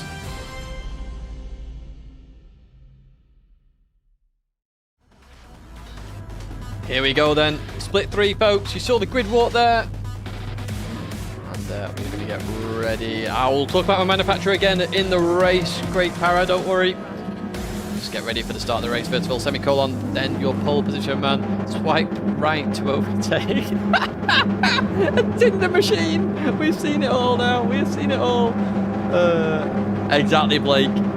As we get ready for the race then. And off we go then. Who has the best start here? Remember, it's all to do with the driver at the start. No traction control here, and you do need some control there. But it looks like Semicolon's had a pretty good start here. Stays towards the left this time. So it's similar to split 1. Oh, it's had a very good start, hasn't he? Very, very good start. Swar Guy's had a brilliant start there as well. Going to overtake Hobie here. They're 3-4 wide further back. If we just jump to that further back, I'm going to jump towards the back here because this looks very scary here. They're 2 wide, 3 wide. They're going to head in towards turn 1 for the very first time. There's some contact there as well. That's going to cause a little bit of carnage. Surely in towards the braking zone we go. There is a little bit of carnage. Oh, dear me. We'll try and have a little goosey gander at that, but everybody leaves that corner. Still side by side. Oh, Rats has gone round there. Little tap on the rear. Oh, somebody else gone round. Self's gone round. Waze has gone round as well. Oh, this huge contact. Huge contact. I'll try and tag that moment instead. Oh, my word. Very hard to get the accelerator going there. Get the car out the corner, and it looks like we've had the big incident already then. as they head towards the right hand. The semicolon still leading the way then from Swagai, but let's see if we can have another look at that incident. Let's jump on board actually. So you can see just a little bit of contact there, but you see the oversteer. This is the hardest bit. Everyone is so close together. It looks like Hobie just lost the rear then. That caused a little bit of a comeback, as you would call it. A concertina effect, I suppose. And then that's just forced a couple of cars to oversteer there. And that's what's caused that one. As we jump back on stealth. So let's jump towards the P4 battle then. Calabrian, Hobie, Morimels, Luco in there. As we come through the right-hander. As we continue on then. And Luco 10th on the grid but started 14th. Did he now? I didn't spot that. I'd have to have a look at that. No worries, Stephen. Thanks again for the donation and have a good evening, my friend. As we continue towards the left-hander then. No, you do not have to run the same livery throughout the championship. You can actually run 6 different liveries. There is a livery competition as well. There must be somebody who can't see somebody then. Usually that means that somebody's forced on the grid. So yeah, we'll have to have a look at that afterwards, basically. But it's not the end of the world. Obviously, everyone is very, very close here. I'm not sure what happened then with that grid. Obviously, I can't look at it on the fly, basically. So we continue on anyway with the race. Semicolon 1.6 seconds ahead of the Secura Shark. Secura Shark, actually. Where's the Shark has come from? Nowhere there, surely. Oh no, started at P number 5, up into P3 then, and looking to get into keep that P2. It looks like Swar guys going by here. And here we go in towards the kink, and then the first turn once again. Let's see if the Shark can get it stopped here. You see that wiggle on the brakes. Looks like Swar guy is going to outbrake himself. No, manages to get it stopped. There was a little bit of a barrier touch there, but it looks like the Shark's on the inside. There's going to be contact there, surely. But Swar guy keeps that position for now. So, oh my word, we jumped to a bit of a battle and a half there, didn't we? With Luco, Morimols, Calabrian, and Hobie all in there as well. Oh, a little bit of a tag there as they continue on. And very interesting indeed. In fact, the Luco pin could be my fault, actually. I just realised, because Luco joined very, very late. So it may have been at the back of the pack. So double check that bit, maybe. That could be the reason why. But we continue on all the same. Tidge makes mistakes as well. Absolutely no worries, Nick. Thanks for competing, mate. You've been awesome. Absolutely awesome. As you can see it side by side. Murray and Calabrian there. Through the right. There you go. We continue on. Look at Luco into P4 then. Yeah, rapid. I think I know what happened there. Just thinking about it in the back of my head. Luco joined late, so I think I may have not changed the grid for Luco. Because Luco joined quite late there, so that was my fault. But I'm sure he's happy. It's fine because he's P4 now, and you know, people will be happy. Yeah, exactly. So I'm not going to worry about it. If anyone's got any complaints, they can complain to me. So we jump to the P2 fight then, and Swarguy still got this in the bag then, and he's actually catching semicolon fairly quickly here, Swarguy. As Shark's just got a little bit deep there, not made the corner, and there's going to be out of slipstream now as well. Loads of oversteer then. And, we've got a little bit of a gap here. Hobie and Bazinga there, they're very close. As they leave that corner then, and they continue on. Yeah, as I say, everybody gained basically. Luco didn't gain, but then gained in the race because of that. So it's kind of, it is what it is. We're all happy. Who's at the back here? Who's had a bit of a stonker, a bit of a bad one? Aldi.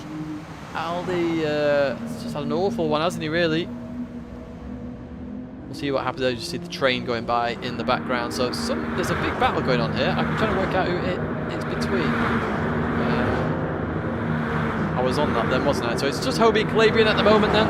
This is the closest fight on circuit, but we'll keep an eye out on that lead, because I think that gap is closing as they head then towards turn number 1 again. Hobie looking to defend that position. Calabrian's gone a little bit to the outside there. Does he get it stopped?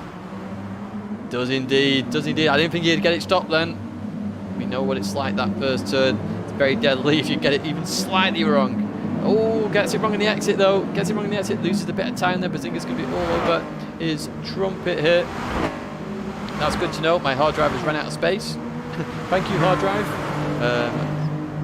I'll just sort that out at some point. We'll continue on all the same here.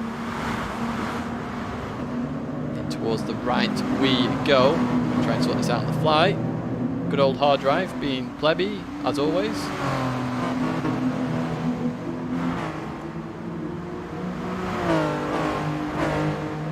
Oh, it's my Adobe's taking all the space. Of course it has. Let's continue on with the racing then. Swar guy has got a penalty here and has got Shark all over his trumpet.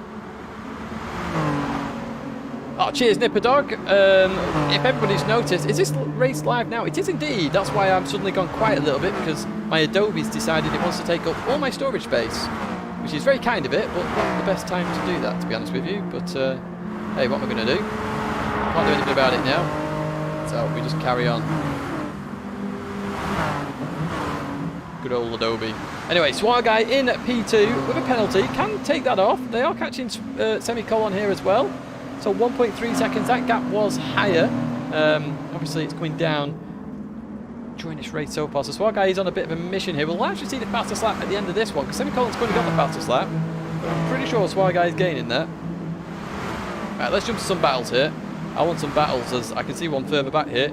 Waze and Corn on the Cob here, they were very close. Waze with a huge amount of penalties there, 3.1 seconds. What on earth is that about? Apologies if you can hear the mouse, by the way, because I'm still trying to figure out why Adobe's suddenly taking up 4,000 gigabytes of space, because it likes doing that. Let's continue on. So Waze looking to try and break away. Corner of the Cob's going to have a big old run though here on Waze, heading towards turn number 1.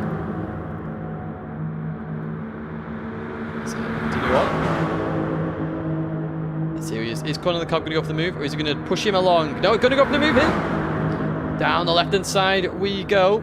Down the left hand side. That's what you got. Yes, maybe. And then in towards the braking zone. We're going to go then. So it's Waze and Corner of the Cob going to get started. Looks like Waze is going to try and go for the move. That's going to be a bit tricky. Going to go too deep. Surely hit. Indeed. Way off. And we get the hit into the barrier there as well. We knew that was going to happen. We really knew that was going to happen. No, it's not the RAM processor. Basically, Adobe likes to, because I did all the editing today, it likes to steal about 4,000 megabytes of storage space. It's a very frustrating problem. But it will eventually get sorted out. So I'm hoping I can get it sorted out on the fly here, and then we can continue on with some really good quality racing. But I'm trying to find my blimmin' Adobe folder because I can't find it. Adobe. And anyway, we continue on with the racing. Swar guy, 1.3 seconds behind semicolon here. And still got a chance here of catching semicolon here, I think. And bringing Shark with him. So we're going to have a three-way fight for the lead. Let's delete that all. I'm actually doing admin work on my PC at the same time here, folks. This is multitasking to the finest. That's all fine and dandy. So Waze is definitely lost out there. Aldi's further back. Falcon has had a right disaster here as well. So we're going to focus on this battle for P2, I think. This battle for P2. Let's see what's going to happen here. So Swar guy and the Secura Shark. They should help each other here. They're only 1.2 seconds off the lead, so there's every chance they can catch it. No worries, Kieran. Thanks for tuning in, mate. Have a good rest of the evening, and thanks for competing. They could, Nipper Dog. They could indeed. So 1.1 seconds now. That gap, well, it's just under 1.2, isn't it, in reality? Are they going to help each other, or are they going to... Yes, they are helping each other. Here we go, then. That gap is going to come down and down and down. Is it possible to be part of these races in the future? Absolutely. Everybody is able to compete in these races. As long as your DR is C, SR is S. That is the only criteria to these races. In towards the braking zone we go then. Under a second now, this gap for the top three here. Semicolon, Swar guy and Shark. So triple S. As they go through the right-hander then. We'll see what happens as that unfolds. They are still the closest. Oh, what's happening here? That looked like P4 was a little bit sideways. That's Maury Moles and Luco. So did Maury Moles make the move there? Let's have a look on the replay for that one. So Luco's gone well too deep there, it looks like. And Maury Moles is like, I'll have that. Luco's going to get a better run out the corner surely here. No, Maury keeps that for now. So we just see that there. So we jump to this P2 once again. Mod promotion. To be fair, I'm going to go through all the mods on the channel and just adjust it accordingly to those that are constantly here and those that aren't here and such.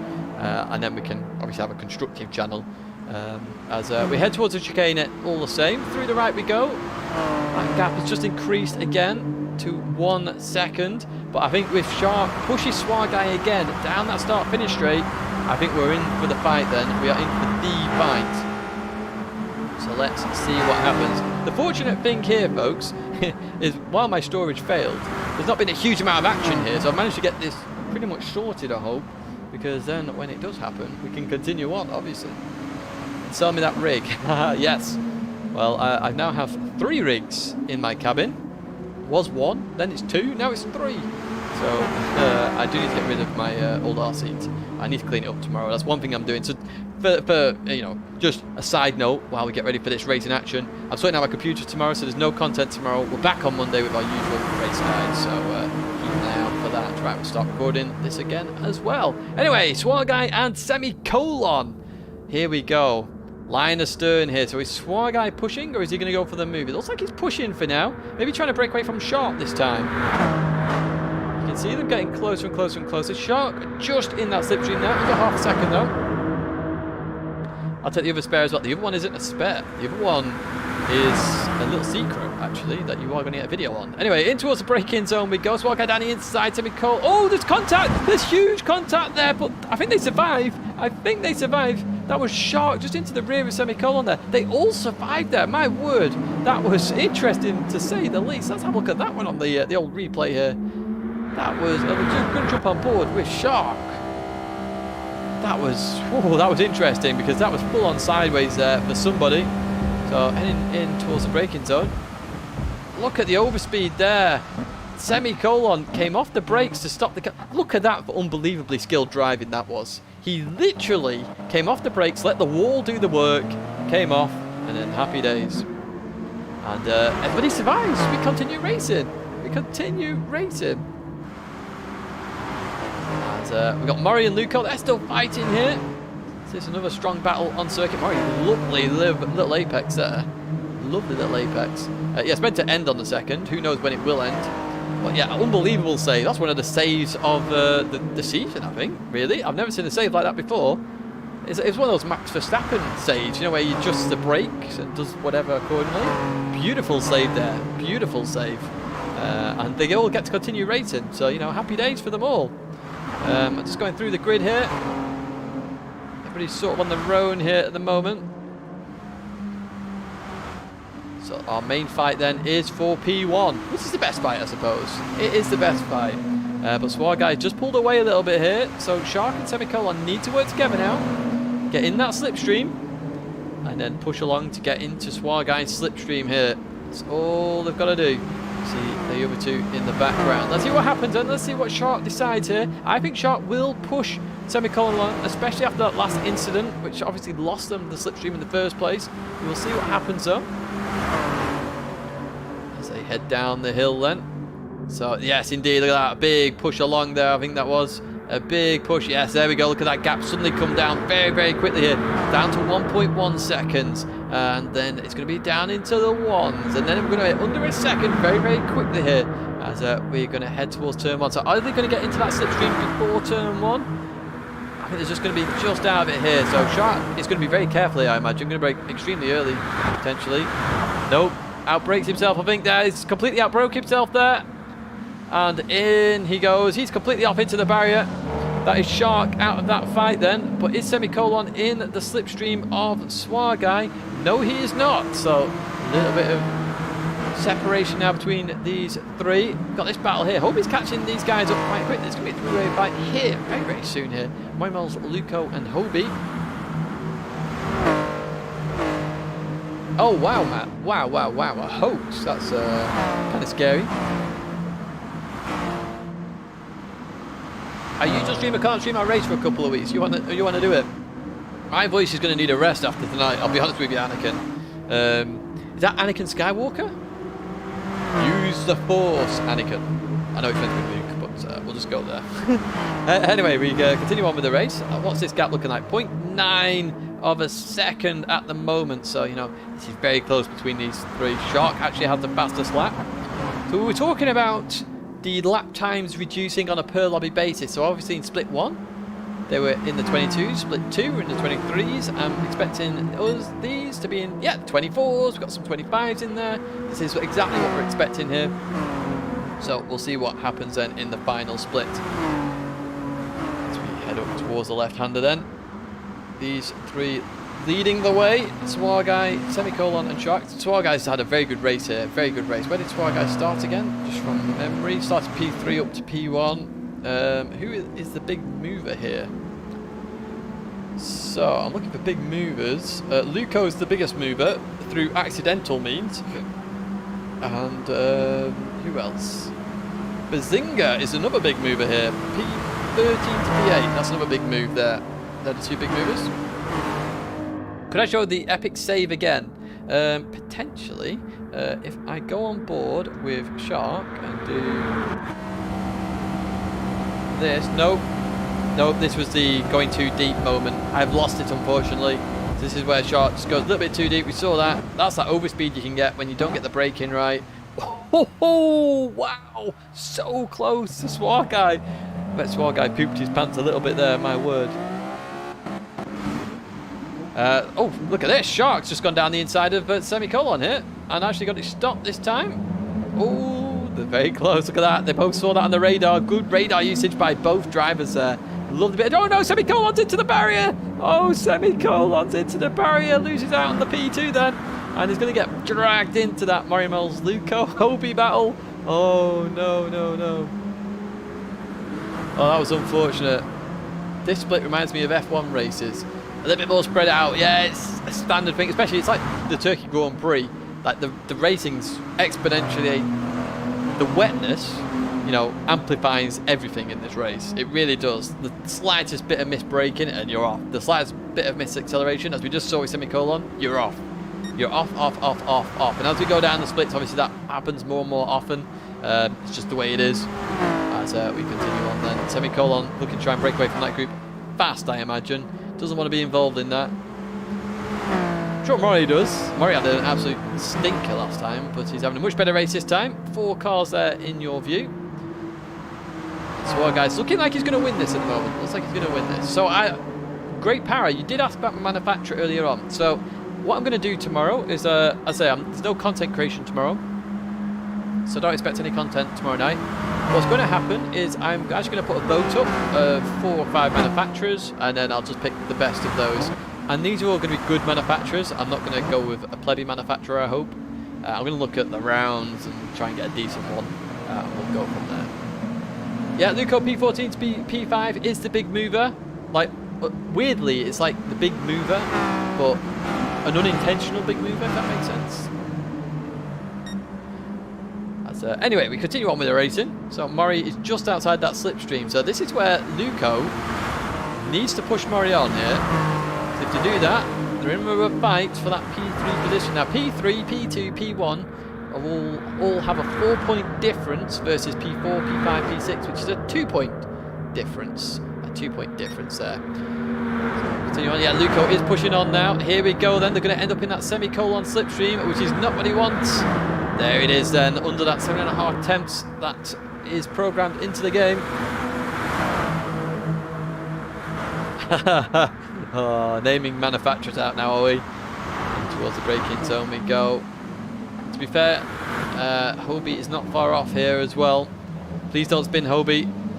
We've got you on camera for the first time in the race. I know you like spinning when you're on camera, but please don't do it this time. And it doesn't indeed. You can see there now, that gap is ever closer. 4-way fight here. It looks like there's a bit of a fight further back as well. Who is that? Is that Stealth Slug and Corn on the Cob? They are fighting each other here. Let's see who gets this one. Looks like Stealth Slug's going to get it just here. Going to have a bit of the overrun surely. Yeah, Corn on the Cob gives that up, pulls in behind. Ready for the fast S's. Right, let's jump to that P3 battle then. Semicolon still has Mori in his slipstream. Needs to try and break away, and has broken away. That gap has increased. What's happened to Mori? Mori's had a bit of a stinker into that right, hit the barrier, got a 1.5 second penalty, so losing out on that slipstream. So now this is going to be a 3-way fight once again. The FIA choice mate. Well, did you not notice, Nipper Dog, that the daily races suddenly ended up with some Z's in and the Fugu after the Fugu FrenZy had already started? Same for Mini Madness. Mini Madness happened, and then suddenly Minis ended up in the daily races. Seems very coincidental, don't you? Anyway, we continue on with the race. And Swag Guy with a 3-second advantage then over the Shakura Shark. And Semicolon then leading this group. Just outside the slipstream. So Morimols has caught up some slipstream. It seems to be that last corner where Semicolon struggled a little bit. Looks like Mori is going to get in that slipstream again, because I'm pretty sure Luco is going to bumper draft him along a little bit here as they continue down towards the tunnel. Next generation, yeah. Yes. Could you imagine? Nah, they won't do that. Then we'd know they're copying. They did wrap it. It was the first time it was included, actually. And it looks like, no, Luco's going for the move instead. Luco's going for the move. Doesn't fancy Mori leading that pack then. Oh, no, he is helping him along. They're in that slipstream again then. Under that 7.5 attempts. This is where the battle's at. We've also got another battle between Stealth Slug and I can't remember who the other driver was now, off the top of my head. Into the braking zone we go then. Did he get it stopped? Oh, Semicolon went a little bit deep there. Mori's really reeled him in there. It looks like they might be reeling in Shark a little bit. Oh, maybe not. That gap looked like it was a lot closer than it is. So 4.2 seconds there. The other battle is Corn on the Cob and Bazinga. Where's Stealth Slug gone? I'm pretty sure it was Stealth Slug and Corn on the Cob, but that's all changed. Corn on the Cob now close to Bazinga. 1.2 seconds the margin there. Could easily be caught in the next couple of laps. Tage the PD influencer. Well, we do have communication with PD, but the problem is that I would never suggest daily races to them. The only thing I've suggested recently is I've asked if we can have an additional slot in EMEA, you know, for the British people that work and want to do the FIA in the evening, because currently we can't. Well, we can. We get one slot at 8 PM, but that's if you get home for 8 PM. So, yeah, I've asked that. Good evening, Ray. Hope you're okay. Anyone have a good break balance for this race? Yes. I would go -1. Potentially Olaf, -1. Oh, Luco with the 4-wheel drift there. A little bit more than 4-wheel drift, to be honest. The rear was well out there. As Mori's looking to try and get past Semicolon now. Podium for Mori. Mori would be very happy with a podium, to be honest. As they head up towards the left-hander here. It was constantly buffering. That's frustrating, Vagabond. It's not buffering from my side. I'm watching it. It's got 0 drop frames. It's a group chat a little bit, Nipper Dog. It's a group chat. So when there's a big problem, I will report it in there. But it's like I don't want to be involved in. Oh, was that Mori flashing then? Did I see that right? Pushing Semicolon along. So Mori just wants to find the last lap here. Very smart driving. So yeah, with the chats with PD, what my take on it is that I would only put something in the chat if it's worthwhile for the community. I don't do stuff for myself at all. As Morimols gets the fastest lap here then. Right behind Semicolon, looks to go for the move now. Here we go, so maybe it wasn't the flash of lights. That's how wrong. Mori trying to go past Semicolon. Yeah, no worries, Stock Car Racer. I will add you. And in towards the braking we go. Oh, with the penalty system has its own chat, Nipper Dog. Let's put it that way. As through we go. And Mori into P3 then. That is a move done and dusty. Semicolon had a better run, but I think he'll stay behind now. It's all going to be about that last lap. We just see Corn on the Cob there. Making a move on Bazinga then. Into the right-hander. Doesn't get it stopped. Look at that. Aquaplaning off. Bazinga goes. Thanks very much. I'll have that. You continue aquaplaning. Corn on the Cob. So that's Bazinga leaving in P8 still. Corn on the Cob getting a good run there. There's quite a few people coming together then. That looked like Rats was catching Waze, but still 2-second margins between. Oh, Rats. That's commentator's cursing off. I literally went to Rats and he span it round. Poor Rats. Poor Rats. Oh, it continues on all the same here. So, what? Here we go. Luco and... Oh, hang on. No, have we missed something here? Why is Semicolon down in P5? Have I missed something? They were together, weren't they? Oh, Semicolon's absolutely nuked it out the left-hander there. Oh, semicolon, not going to be in the fight for the podium then. Not going to be in the fight. So what happened there is he's come out, he's hit the barrier and he's spun. So now he's in a fight for P4 with Luco. And Murray Moles is going to be very happy with that. So this is going to be an interesting three-way fight at the end. I did, Matt. I did indeed. So in towards the left we go then. And oh, look at this. Look at this. You can just see that slip of the car.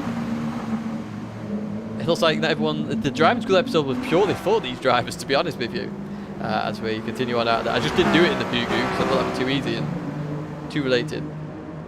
Yeah, it's a twisted colon now, not a semicolon. I like that one, Matt. I'll take that one. So let's continue on to the final lap then. So we're now going on to the final lap. Swar guy at the moment, 4-second lead. He could still lose that if he spins anywhere. He has to have a nice, easy finish. We've got the Good Day Tidge on the side of that. We've got Tidge on the bonnet as well, it looks like. What a legend. The tin delivery as well, remember. Swipe right to overtake. There's Shark in PD. A brilliant race from Shark, actually. A really brilliant race. This could be one of his highest finishes. Could be going really far up the championship here. P3 then for Murray at the moment. We then got this battle for P4. And semicolon down to P6 now. Might not be happy with this race. In towards the braking zone we go. Semicolon Danny inside of Hobie here. Does Hobie get it stopped? He does indeed. Semicolon gets it stopped. So a beautiful attempt at an overtake. Oh, they ghosted at the perfect time. Could you ask for any better ghosting? That was perfect timing. Oh, little contact there. I think the ghosting was a bit confused by that, but they continue all the same. That ghosting saved an accident there. So fair play to the ghosting there. It actually did the work that it needed to do. Now, I'm not sure in terms of the championship, and I don't know if I can go through this fast enough, where some of these drivers are, particularly Shark. I'm interested because I think this is one of Shark's best finishes so far. I mean, we'll come off this if we can't get there quick enough. Yeah, it's taking too long there, so we'll come back to that. We'll come back to that. So we've got Luco and Hobie here. Let's see what happens as they head towards. Oh, they both hit the barrier. Hobie's had a better run out of that left though, but it's the chicane next. It is the chicane. Let's see what happens here then. Luco, a little bit of a drift there. Hobie's very much stable through there. Luco survives it though, a bit more aggressive on the accelerator. Semicolon with a 1.5 second penalty. He's going to have to get rid of that at some point as they continue on then. And, we've got some action further back actually. Calabrian, Corn on the Cob and Bazinga are all very, very close. In fact, Corn on the Cob's overtaken Bazinga somewhere in all this. We'll jump back to that P4 battle though for now. Luco's very much sideways into the barrier. That's going to bring Hobie back into the mix. That's going to be a very close finish for these guys because Hobie is going to be in that slipstream. It's whether he gets enough of a run. So that's 7 tenths. This will give us a good idea of what happens. We're going to jump to Swar Guy though now because Swar Guy, look at Murray. Look at Murray typing while he's still racing. Look at this. Don't spin, you pleb. But Swar Guy is your race winner here. Congratulations to Swar Guy. Brilliant race from Swar Guy. Finishes P1 with the spin across the line. Secure a Shark. Brilliant race from Shark as well. Gets P2. Murray in P3. Very happy with that, of course. P4 then is going to be Luco and Hobie. That was 3 tenths gain then with that slipstream for those two.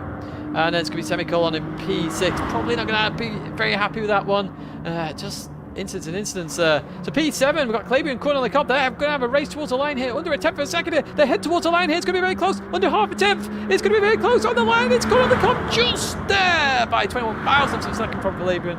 It's Bazinga in P9. P10, it's going to be Waze, I think. Stealth Slug's catching them very quickly as they head towards the line. Stealth Slug goes towards the inside. It's going to be very close again as they head towards the line. It's going to be Waze this time from Stealth Slug. It's going to be Aldi in P12. P13, 4 Rats there. And then finally it's going to be P14 for Falconers. An unfortunate race there, Falconers. Not sure what happened there. But my word, what another great finish there between drivers. My word, on the line again. On the line. This is what this kind of race brings. If you did like that, folks, make sure you like it. We're close to 150 now, which is brilliant for the stream, especially a community event like this. So, we get pleb on the helmet and pleb on the... it's pleb everywhere. Brilliant stuff there, Swar Guy. Brilliant stuff. Potentially looking to submit that in the livery competition. But they are provisional race results. Of course, drivers can report incidents. But Swar Guy is the winner there from Shark and then Murray Moles. Going down the grid then, Luco, Hobie, Semicolon, Corn on the Cob, Calabrian, Bazinga, Waze, Stealth Slug, Aldi, Rat and Falconers.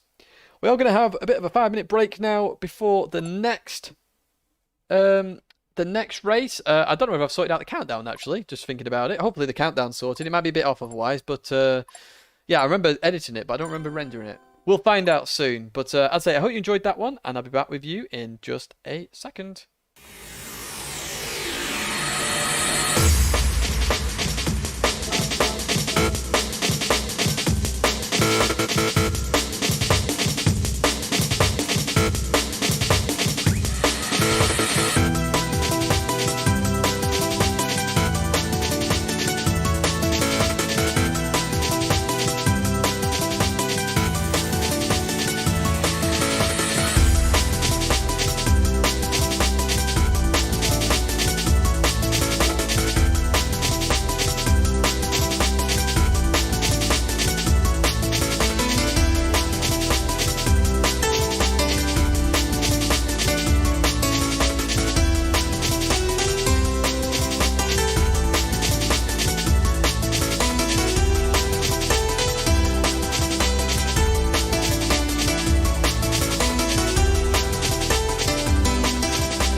Got enough of this fever, I know, I know. Nothing would remain and you don't wanna go, so go. Cause you're picking your pace, no time to waste. I wanna love you but life doesn't wait. You can't stay here and waste away. You need to taste every mistake, fall out and get up again and again. Again and again and again and again. I'll be with you always. You don't need to be afraid. And I'll meet you up, I'll meet you at the. I'll be with you always. You don't need to be afraid. I'll meet you up, meet you at the end.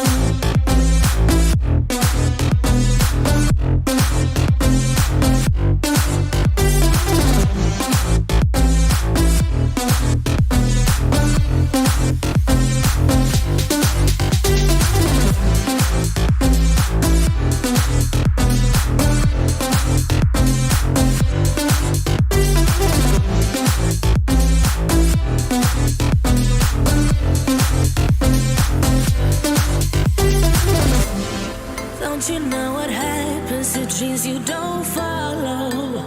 They crumble. You know I can't stay. What you're getting so hollow. So go. Cause you're picking your pace, no time to waste. I wanna love you but life doesn't wait. You can't stay here and waste away. You need to taste every mistake, fall out and get up again and again. Again and again and again and again. I'll be with you always. You don't need to be afraid. And I'll meet you up, I'll meet you at the. I'll be with you always. You don't need to be afraid. I'll meet you up, meet you at the end.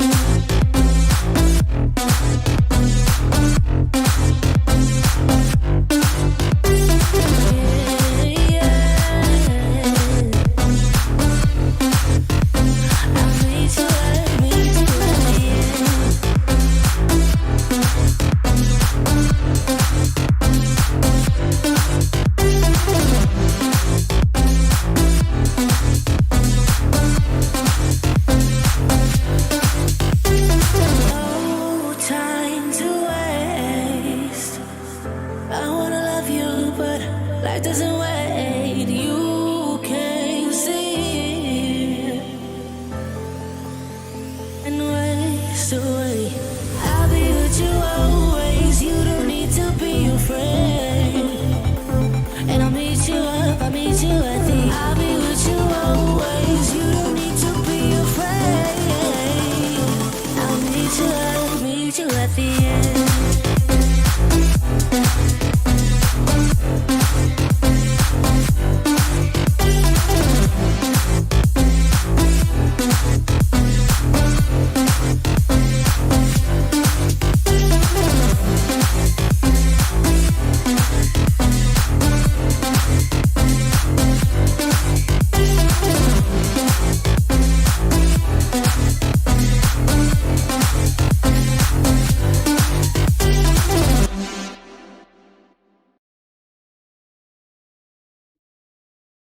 Welcome back then, folks. And oh, we're missing the Elgato sound because I had to mute it there. I realised it was on the old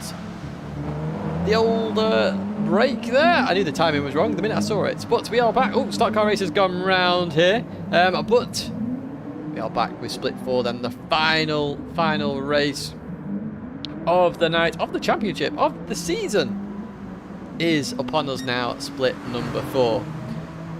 Got a couple of guests here. We've got Stock Car Racer in. We've also got Dutchy in. Pazum was going to join, but I think it's too late for him to race now. Although if he is watching, Pazum, you can still join. Yes, we've just got to set the final grid in just a second. Apologies again to Luco. I accidentally, as I say, you joined late, and I'd already set it twice, and I forgot to set it again. So that's my bad there. But hey, it worked out for you in the end anyway, didn't it? It's all good. Yeah, I know, Nipper Dog. In fact, I'm looking at about 3 different screens when I'm doing that as well, which is kind of funky. But even so, we have a couple of guests here, so we will see what happens. Murray's going to be watching as well, as he should, so I'll be able to give you some race information in the chat, because I struggle to catch it all sometimes. So let's have a look at Landy first of all, who's currently got, is currently in P1 in the lobby at the moment. He's not starting on pole. You may have seen who is already starting on pole.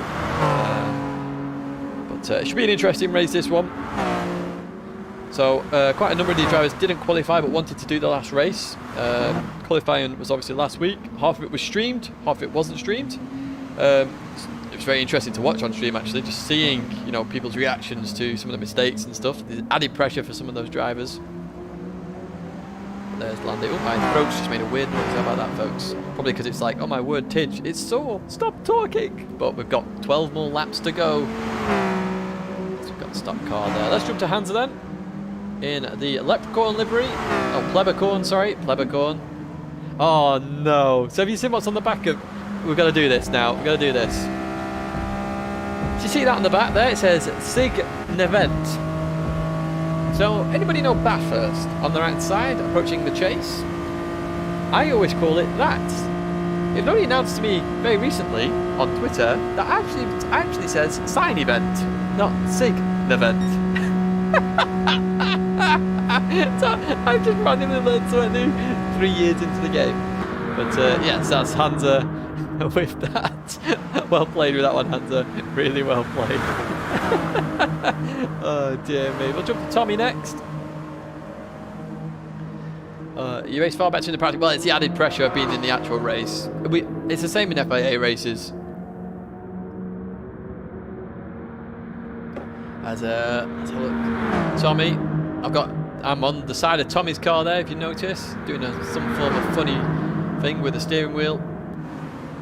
Has Dutchy picked a livery? Has it? Look at this! Dutchy joined for this race here. He did sign up originally, just couldn't make the races, and has wanted to join this last race. And I was like, yes, absolutely.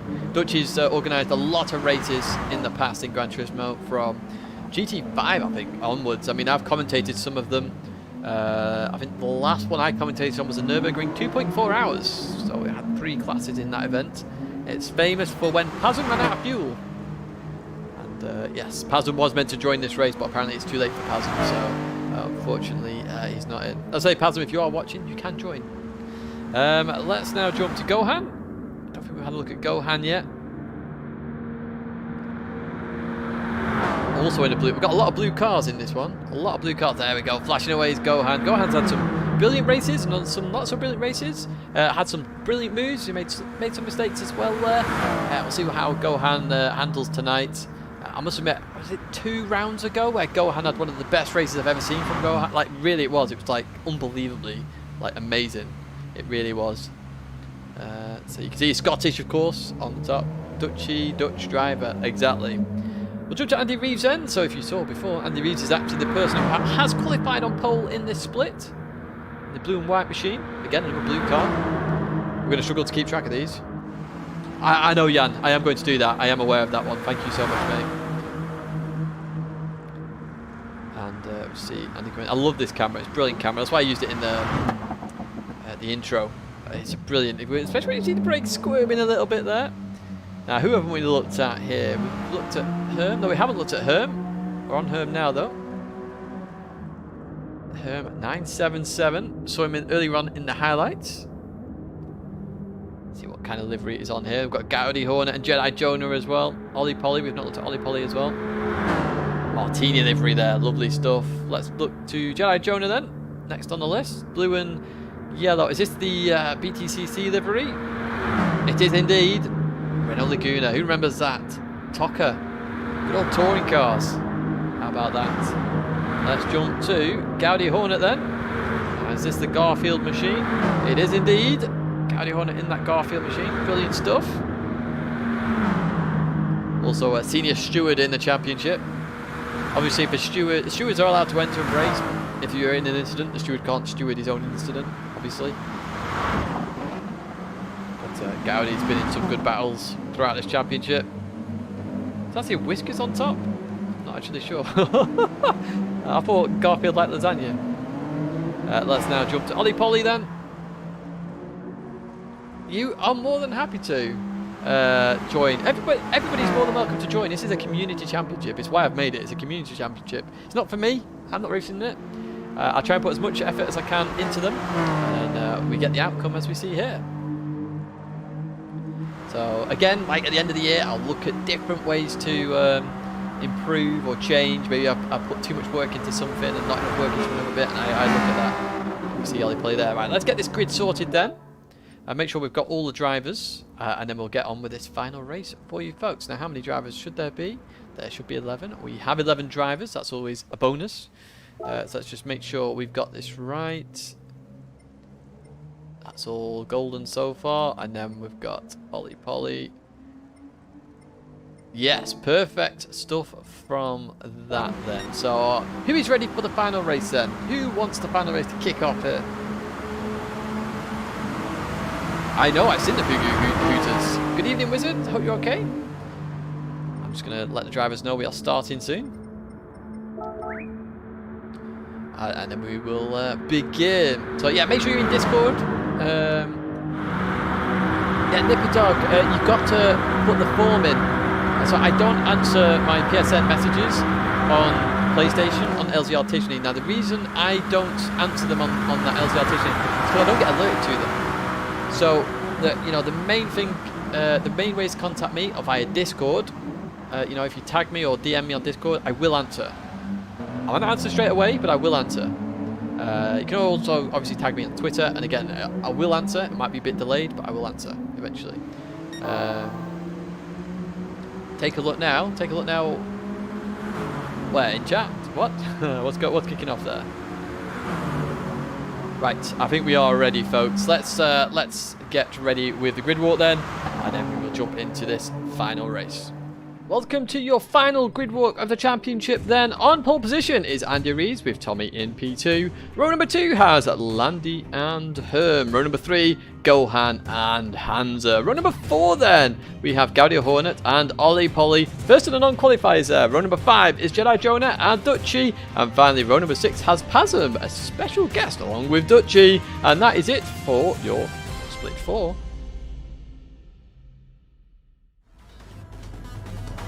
Here we are then, folks, the final race of the championship, the final race of the season. Who is going to take the victory here? Any names you want to shout out in chat? Fire them away. We're on Andy Reeves, the pole position man here then.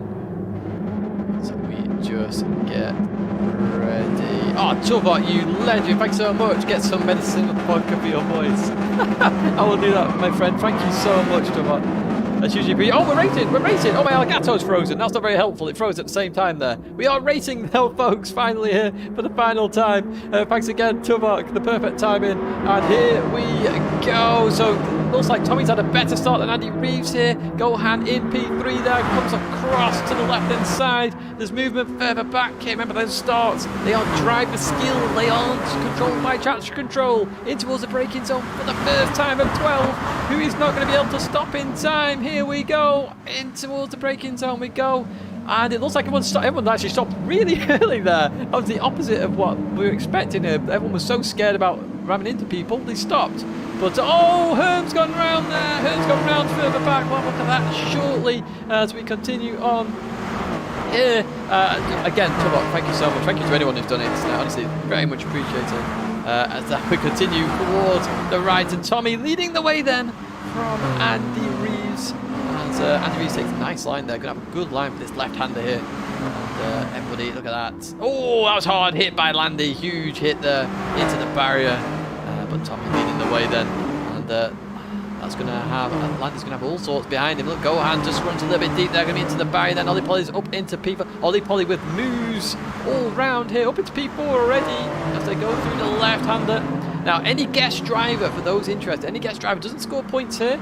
So if a guest driver does win, for example, oh, Landy's going all sorts of sideways there. Ollie Polly looking to try and get round. Oh, bit of contact there as they continue on. If a guest driver wins or whatever it might be, they don't get the winning points. The P2 driver will get the winning points and so on. So while there's guest drivers in here, they don't contribute to the championship and no driver loses out there. Ollie Polly with a brilliant start though as we head up towards the last corner. Then P6 here. Stock Car Racer having a good start here as well. A guest driver just joining in for this last round as in towards. Oh, Landy went a little bit deep there. Stock Car Racer looking to try and go down the inside. That's not going to quite work here as they continue into the next left. Stock Car Racer up to P5. Landy just ghosting a little bit there, and through they go. Dutchie in P7, Hans P8, and let's jump to that P1 of Tommy, who is 1.1 seconds ahead of Andy Reeves, and Andy Reeves has got Ollie Polly all over the back of him here.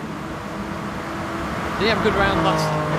I can't remember off the top of my head. I think he might have done, you know. You might be right there, Luco. You might be right. We head towards the line then. What's going to happen here? Is Ollie Polly pushing Andy Reeves along? He is indeed. Look at this. You see that gap coming down very quickly. When that starts happening, the gap just drops and drops and drops. That's why sometimes teamwork is better. I always talk about Tokyo and racing smart. It's one thing I always do in FIA races. It is very much a key part of this circuit. Racing smart. Bumper draft when you need to, overtake when you feel like you are then the faster driver and need to get past as well. All about racing smart. They all get it stopped then for turn number 1.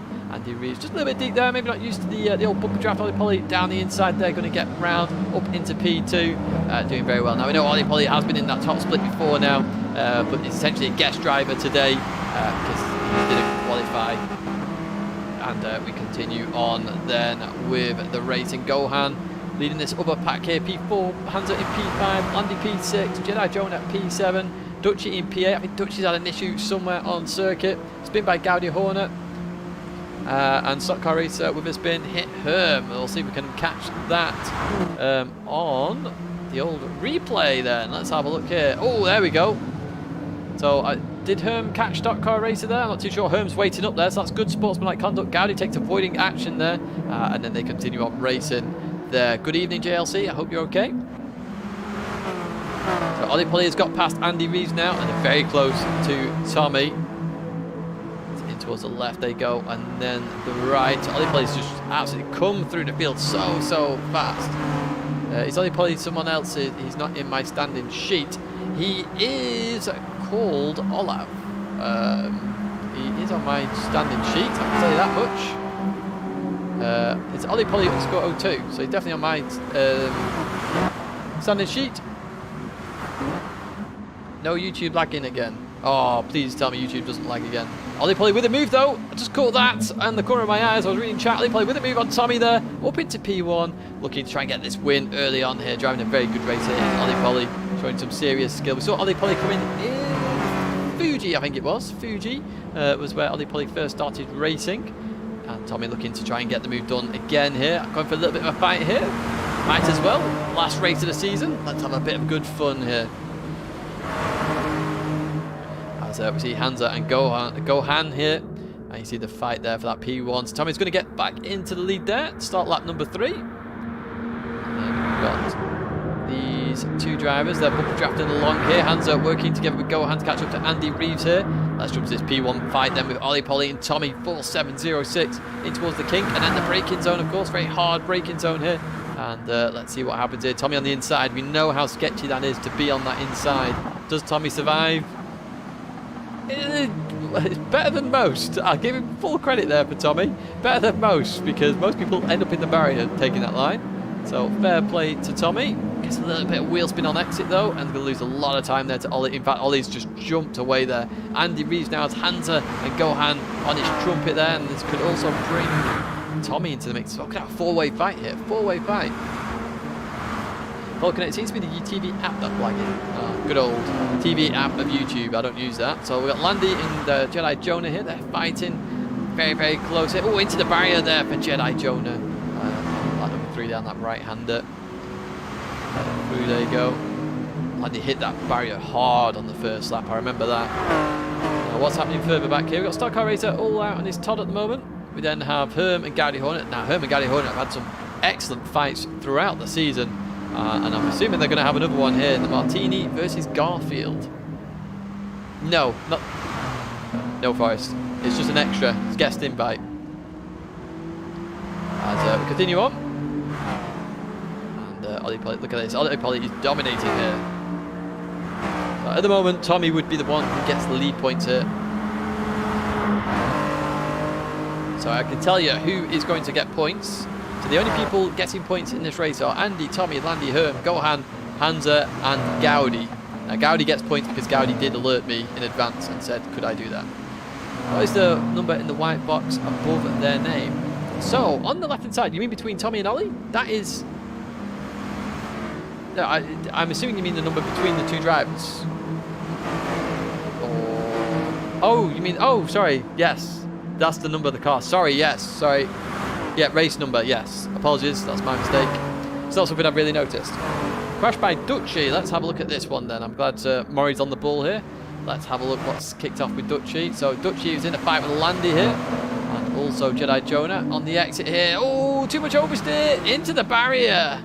Into the barrier Dutchy went. So got a lot of work to do to catch up to Landy and Jedi Jonah once again.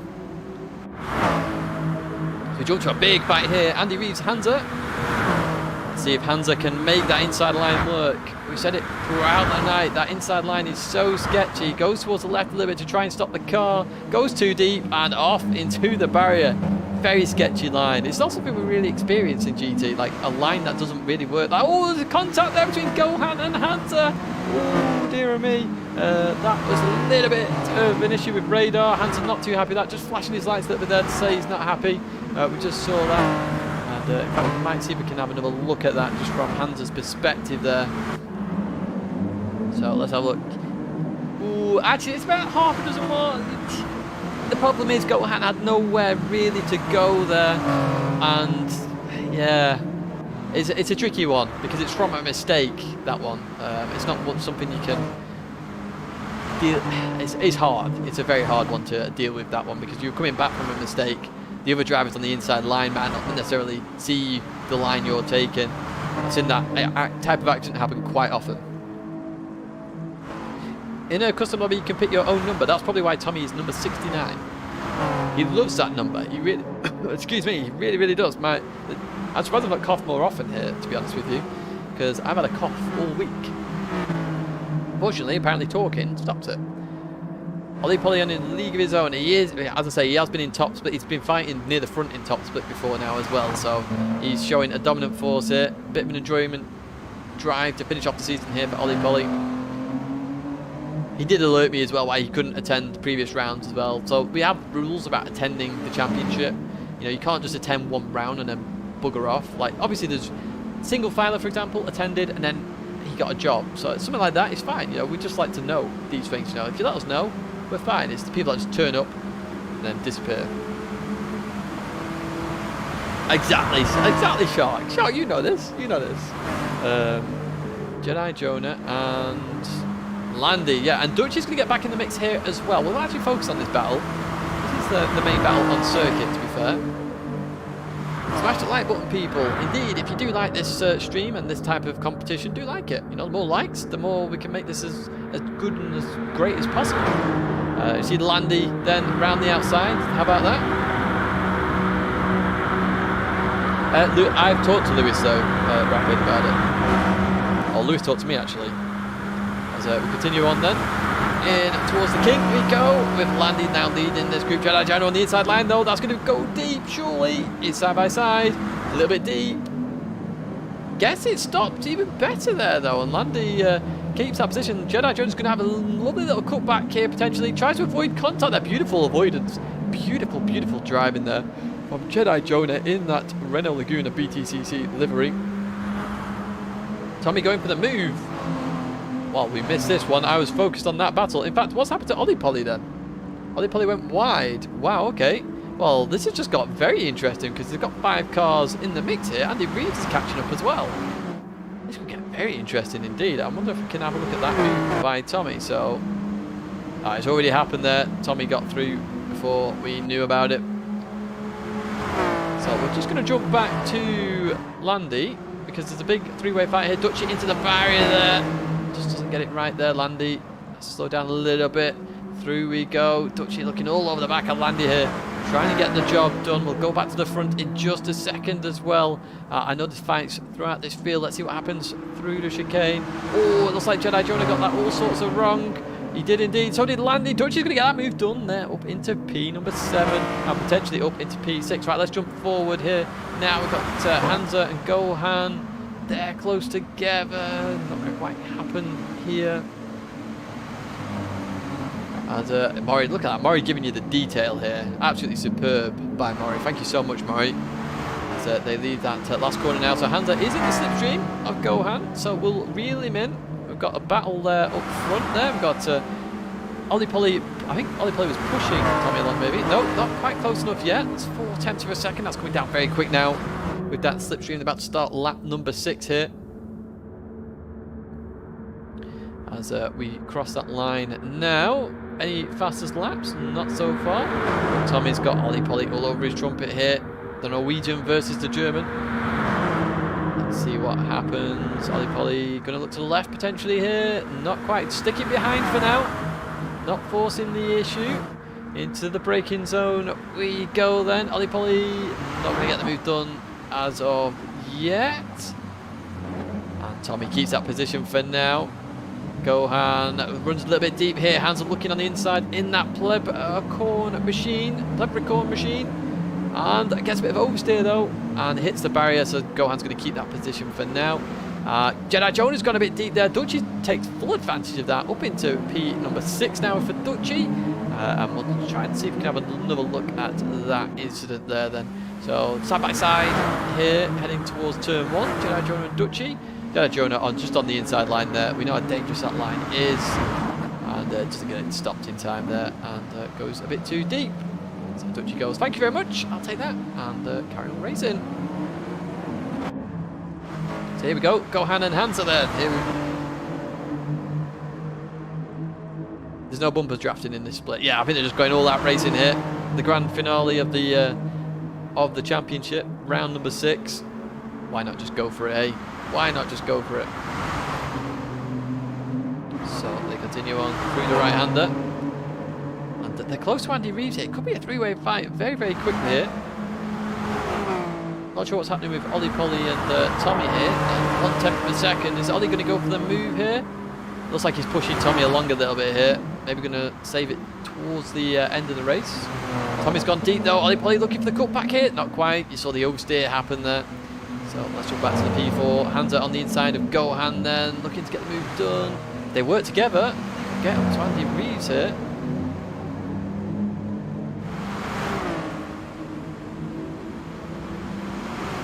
Yeah, the next one hasn't been announced yet. So what normally happens is you normally have to do something to get access to another area of the Discord. So the Fugu FrenZy area, you have to click an emote on a post. And when you do that, it gives you a permission. And then you get access to all the extra bits, so the drivers' discussion areas, the reporting area, the feedback area, liveries, all that good stuff. Exactly, Nipperdog, and that's the whole goal of this. And we've got stewards as well, so there are accidents that happen. You know, it's like any racing, accidents do happen. And forget what I was going to say a second. Tommy's on the inside of Ollie Polly here, trying to defend the position. Is he going to get it stopped in time? Notice that brake in there. He tried to release the brake, go back on it, try and stop the car. And it sort of worked out well there for Tommy, but he did lose the position. Andy Reeves goes a little bit deep there, it looks like. And it looks like Hansa... Nope, that gap still remains the same. Dutchy in P6 then. So that's 9.3 seconds. We'll see if Dutchy... Wow. Just took 5 tenths out of that gap very, very quickly. And he's down to all the split. Yeah, exactly. And the whole idea is that, and you've seen it in my daily races, you know, sometimes a very fast driver may struggle against a slower driver because they brake in different ways, they drive in different ways. So generally speaking, if you're in a split, you'll drive very similar to those that are in your split. Now Ollie Polly, obviously we know he's raced the top split before, which is why he's come through the field quite quickly in a very difficult conditioned race. It's just, you know, if you're with the same kind of drivers, you should have great racing. There'll be contacts, it's racing, it's close contact. But, you know, we look at the incidents, we say whether it's a big incident or not.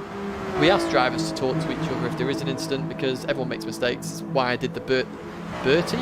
It's the mixture of bad and dirty there. Bad and dirty video because it's true. There's bad driving and we all do bad driving. And then there's dirty driving, which is where you purposely hit somebody. That's not acceptable in this championship. We've got a strike system, we've got a penalty system, so many systems in place here that I think it's fair. It's a fun championship, but we've got stuff in place now that I think works well. And that's why it's better this year than last year.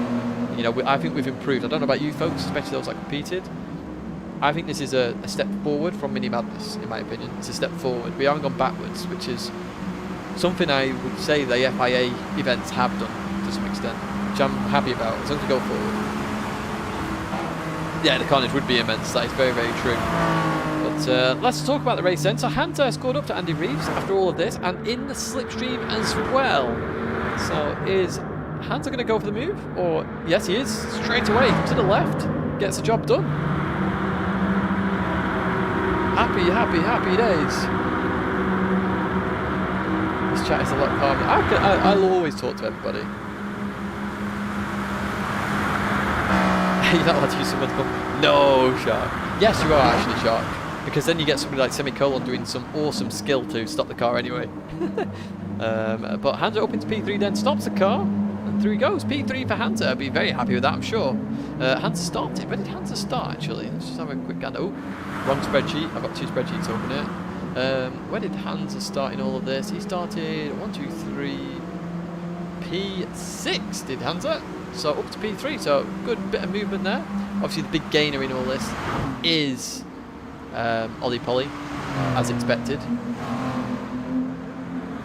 Yeah, do you know what it will be, Shark? I can tell you exactly what it will be. It'll be that you had a slight little bit of brake inefficiency. Oh, Andy Reid's all sorts of sideways. That you'd have had a little bit of brake inefficiency. The car will have just been micro sliding or whatever you want to call it, and that's why because you actually broke at the same time, and you both were braking fine, and then your car suddenly gained a load of speed, which means that you weren't braking as effectively as the driver.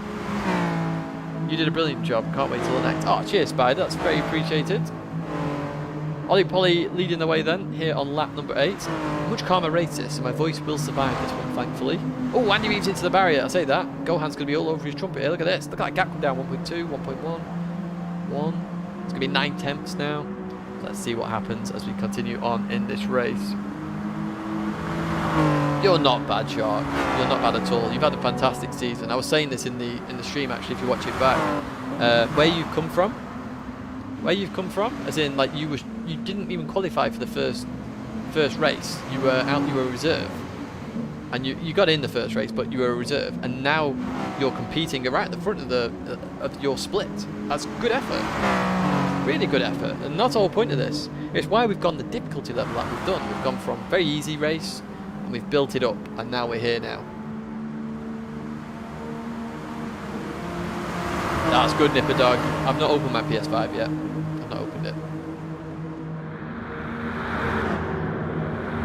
Oh, sorry, Soapy. I missed your question up at the top there. My bad. There is a document available. I'll link it in chat. We've got Andy Reeves under pressure from Gohan here, though, by the way.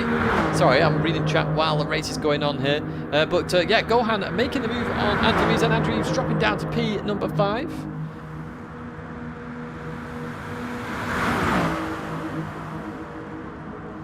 And then into the braking zone. Andy Reeves looking on that inside. That's a very sketchy place to go for a move. It really is. Does get it stopped though. Just going to be in that slipstream though.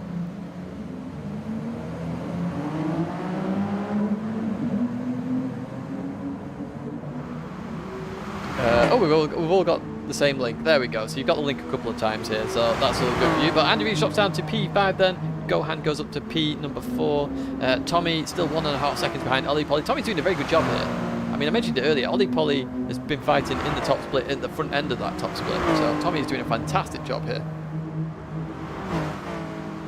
Go-karts next year. So Matthew will be all over it if we get the F1500 in. Or LMP1. Matthew will be like, yeah, I'm in. I'm doing every race. I want to win it all. Want to win it all.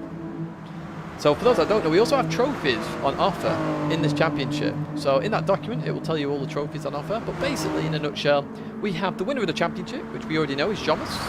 Jomas is a double winner in the community championship. We have driver of the championship, which is the person who's put in the best performance, maybe has improved the most. This is a driver vote, so the drivers get to vote this themselves. They get to pick out who they feel is the most, maybe the most progressed driver, or whatever it might be. As we see Landy and Jedi Jonah, they're still fighting here. P8 position. We then have best overtake. I know Meisen's overtake last round is definitely going to be in that one. Literally a Moses manoeuvre on a corner. I've never seen it done before. We've got a livery competition, and then we've got Spirit of the Championship. So, for example, like Herm did earlier on, where Herm stopped and waited for stock car racer after a contact. That's good sportsmanlike conduct. And he's gone too deep into the barrier. Jedi Jonah then gets that position. And he went well too deep then. Well too deep. Oh, that's good to hear, semicolon. That's the whole point of the championship, is to learn. I don't pick the easiest conditions because I want people, you know, I want to help people, you know. If you can learn to improve your driving from this is brilliant. Gohan P4, Andy P5. Dutchy is catching Andy Rees here, currently in P6.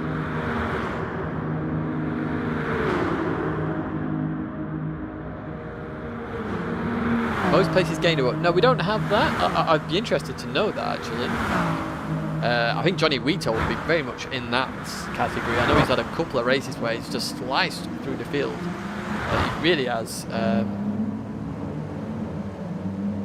Yeah, it is Nipper Dog, it is. And it works out. It works out. Or an ambulance, as we did the other day.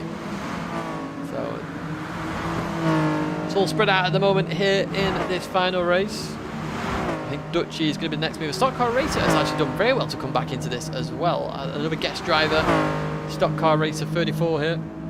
And I want a 240Z. Yes. It's your birthday, Sander. Happy birthday. Go on, chat. Get a happy birthday out to Sander there. He's on the start-finish straight. They're actually struggling here. Oh, it's Gowdy. Gowdy's had an unfortunate race here. Fortunate there for Gowdy. We do have a battle going on here. Who's that? It's Peanut. Oh, it's the Landy Jedi Jonah battle. This has been going on throughout the race.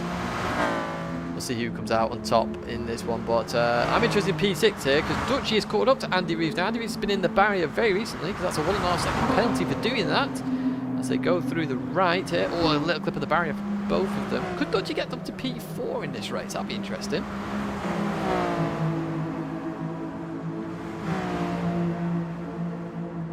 Yeah, Sophie, I used to use the cones, and then I was at a World Tour event, and then they decided to turn them off, and I was like, I used them, and they were like, well, it's tough, you're going to have to learn without now. I was like, oh, okay. Rip. Yeah, that was the end of that one. Dutch trying to go around the outside, that's going to work. Oh, they're both into the barrier there. As they continue on then through the left. This is going to bring Stock Car Racer into the mix here. And Dutchy on the inside of Andy Reeves now looking to get that position, but I'd be concerned about Stock Car Racer coming here for these two. He's really putting in some pace here because remember he did get spun out earlier on. Oh, here he is, Antimix. Where have you been? You could have been fighting Jomas or Sushia or Abelion. We continue on. Andy Reeves looking to try and get the position back off Dutchy here as we start the penultimate lap here. The penultimate lap of the championship. Oh, cheers, Hendricks. Absolutely. Everyone is more than welcome. I say this all the time. More than welcome. Gary Hornet with a spin. Good evening, Renzo. I hope you're okay. In towards the braking zone then. Dutchy looking to try and outbrake Andy Reeves. That looked a bit deep to me. Let's see what happens here. It was deep indeed. Oh, he's gone off. Just misses the barrier. Going to lose that position to Andy Reeves. Potentially going to lose a position to Stock Car Racer. Not quite here. Comes back on. Going to have a good run off the corner now because it's a straight line off the corner. Potentially going to go for that move again here or not. No, going to stay behind for now. Going to have a good big battle here for P5 at the end of this race. That is for sure. It is okay to use guns. To be honest, it's okay to use any driving aid in the game. You know, it's in the game at the end of the day. Use whatever makes you the fastest that you can be. This championship doesn't allow traction control, which potentially would make you faster, but you know, make people faster here, for example. But the whole point of this is championship is also to learn. So it's a mixture of two things. But we continue on here. Andy Reid's under all sorts of pressure from GTP Dutchy. Did get the place from Dutchy after that mistake. And let's see what happens here into the chicane, the penultimate time here. Oh, it's been brilliant. Absolutely brilliant. Oh, Andy Reid's all sorts of sideways there. And they're going to be into the barrier hard. Dutchy's going to have a good run here. So he's Stock Car Racer. We're going to have a big battle on our hands here for this P5 position between these drivers. Stock Car Racer looking to get the move done. Will get the move done here on Andy Reid's. Andy Reid's going to go down to P7. Stock Car Racer all over the back of Dutchy here. So continue on towards the last corner. Dutchy goes defensive on Stock Car Racer. Stock Car Racer pulls back in here, I think. Oh no, it looks to the inside. Oh, too deep by Dutchy. Dutchy into the barrier. Stock Car Racer gets the job done. Now, Dutchy needs to try and remain in that slip. Oh, there's a bit of contact there between Andy Reid and Dutchy, I think. And unfortunately, Dutchy's out that slipstream. Stock Car Racer up into P5 then. And 4 seconds is a bit much to ask here on this final lap. Now, looking at the P1 battle, Ollie Polly has not broken away from Tommy here. Tommy is really putting a session here. Same for Hunter, actually. Let's see what happens. 9/10 of a second on this last lap. May need to find more time to have 5 splits of ball. Honestly. Oh, Antimix, that's unfortunate to hear, mate. It really is. Hope you're okay though, Antimix. It's been a while since I spoke to you. In towards the right hander we go then, and Tommy is close. Tommy is close. It's getting very close, this, isn't it? Very, very, very close. I mean, you could argue that... Oh, Ollie's flashing away there. You could argue that we potentially could have 5 splits in reality, but, you know, we've been lower numbers for this event, for example. There have been lower numbers on the others, but, you know, we've got potentially time for 5 splits, but I think 4 splits is enough, in my opinion. We'll just go on interest, basically. Let's have a quick look at Stock Car Racer. So that gap's come down by a second here. So really pushing on to try and catch up to Gohan. Gohan has to really avoid making mistakes here now. Otherwise he's going to have all sorts of pressure from Stock Car Racer at the very end. Let's jump back to that lead battle then. Ollie Polly Tommy. 1 second separates them. Hello, Roy. Are you okay?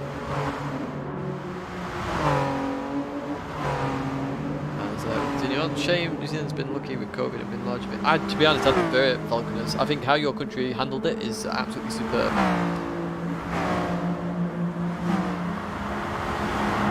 Yeah, I think you're right there, Tuvok. I would need a second set of vocal cords. I mean, I did have an idea. In fact, it's using Lewis's idea to some extent. What Lewis did in his championship to actually even progress this even more with what we've got on screen, so you might see that in the future. Ollie Polly then comes around the last corner, and you can see all 3 of these drivers all together then. Your podium finishers are going to be here. Ollie Polly, Tommy and Hansa as they head towards the line. Looking at this P4, wow, Stock Car Racer in behind Gohan. That's going to be a run to the line. In fact, it looks like Stock Car Racer is easily going to get that, closing that gap significantly. We are going to jump. We're going to pull a PD here, jump towards the winner here. Ollie Polly heading towards the line with Tommy in P2. Tommy's your actual winner here. We'll get the most points here, but Ollie Polly, congrats on that win. Ollie Polly gets it. Hansa P3 there, well played by Hansa. P4 is going to go to Stock Car Racer. A guest driver again here, gets P4 as they head towards the line. In reality, it's Gohan who's on the podium there in P5. In P6, Dutchy is slowing down here. What's Dutchy slowing down for?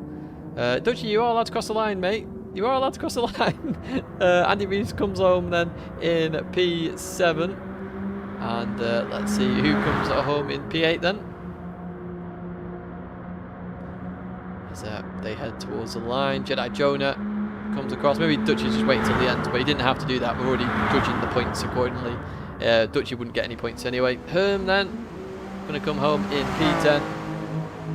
Dutchy ran out of fuel. He's out. He's pulled a tidge. Pulled the tidge. Oh dear.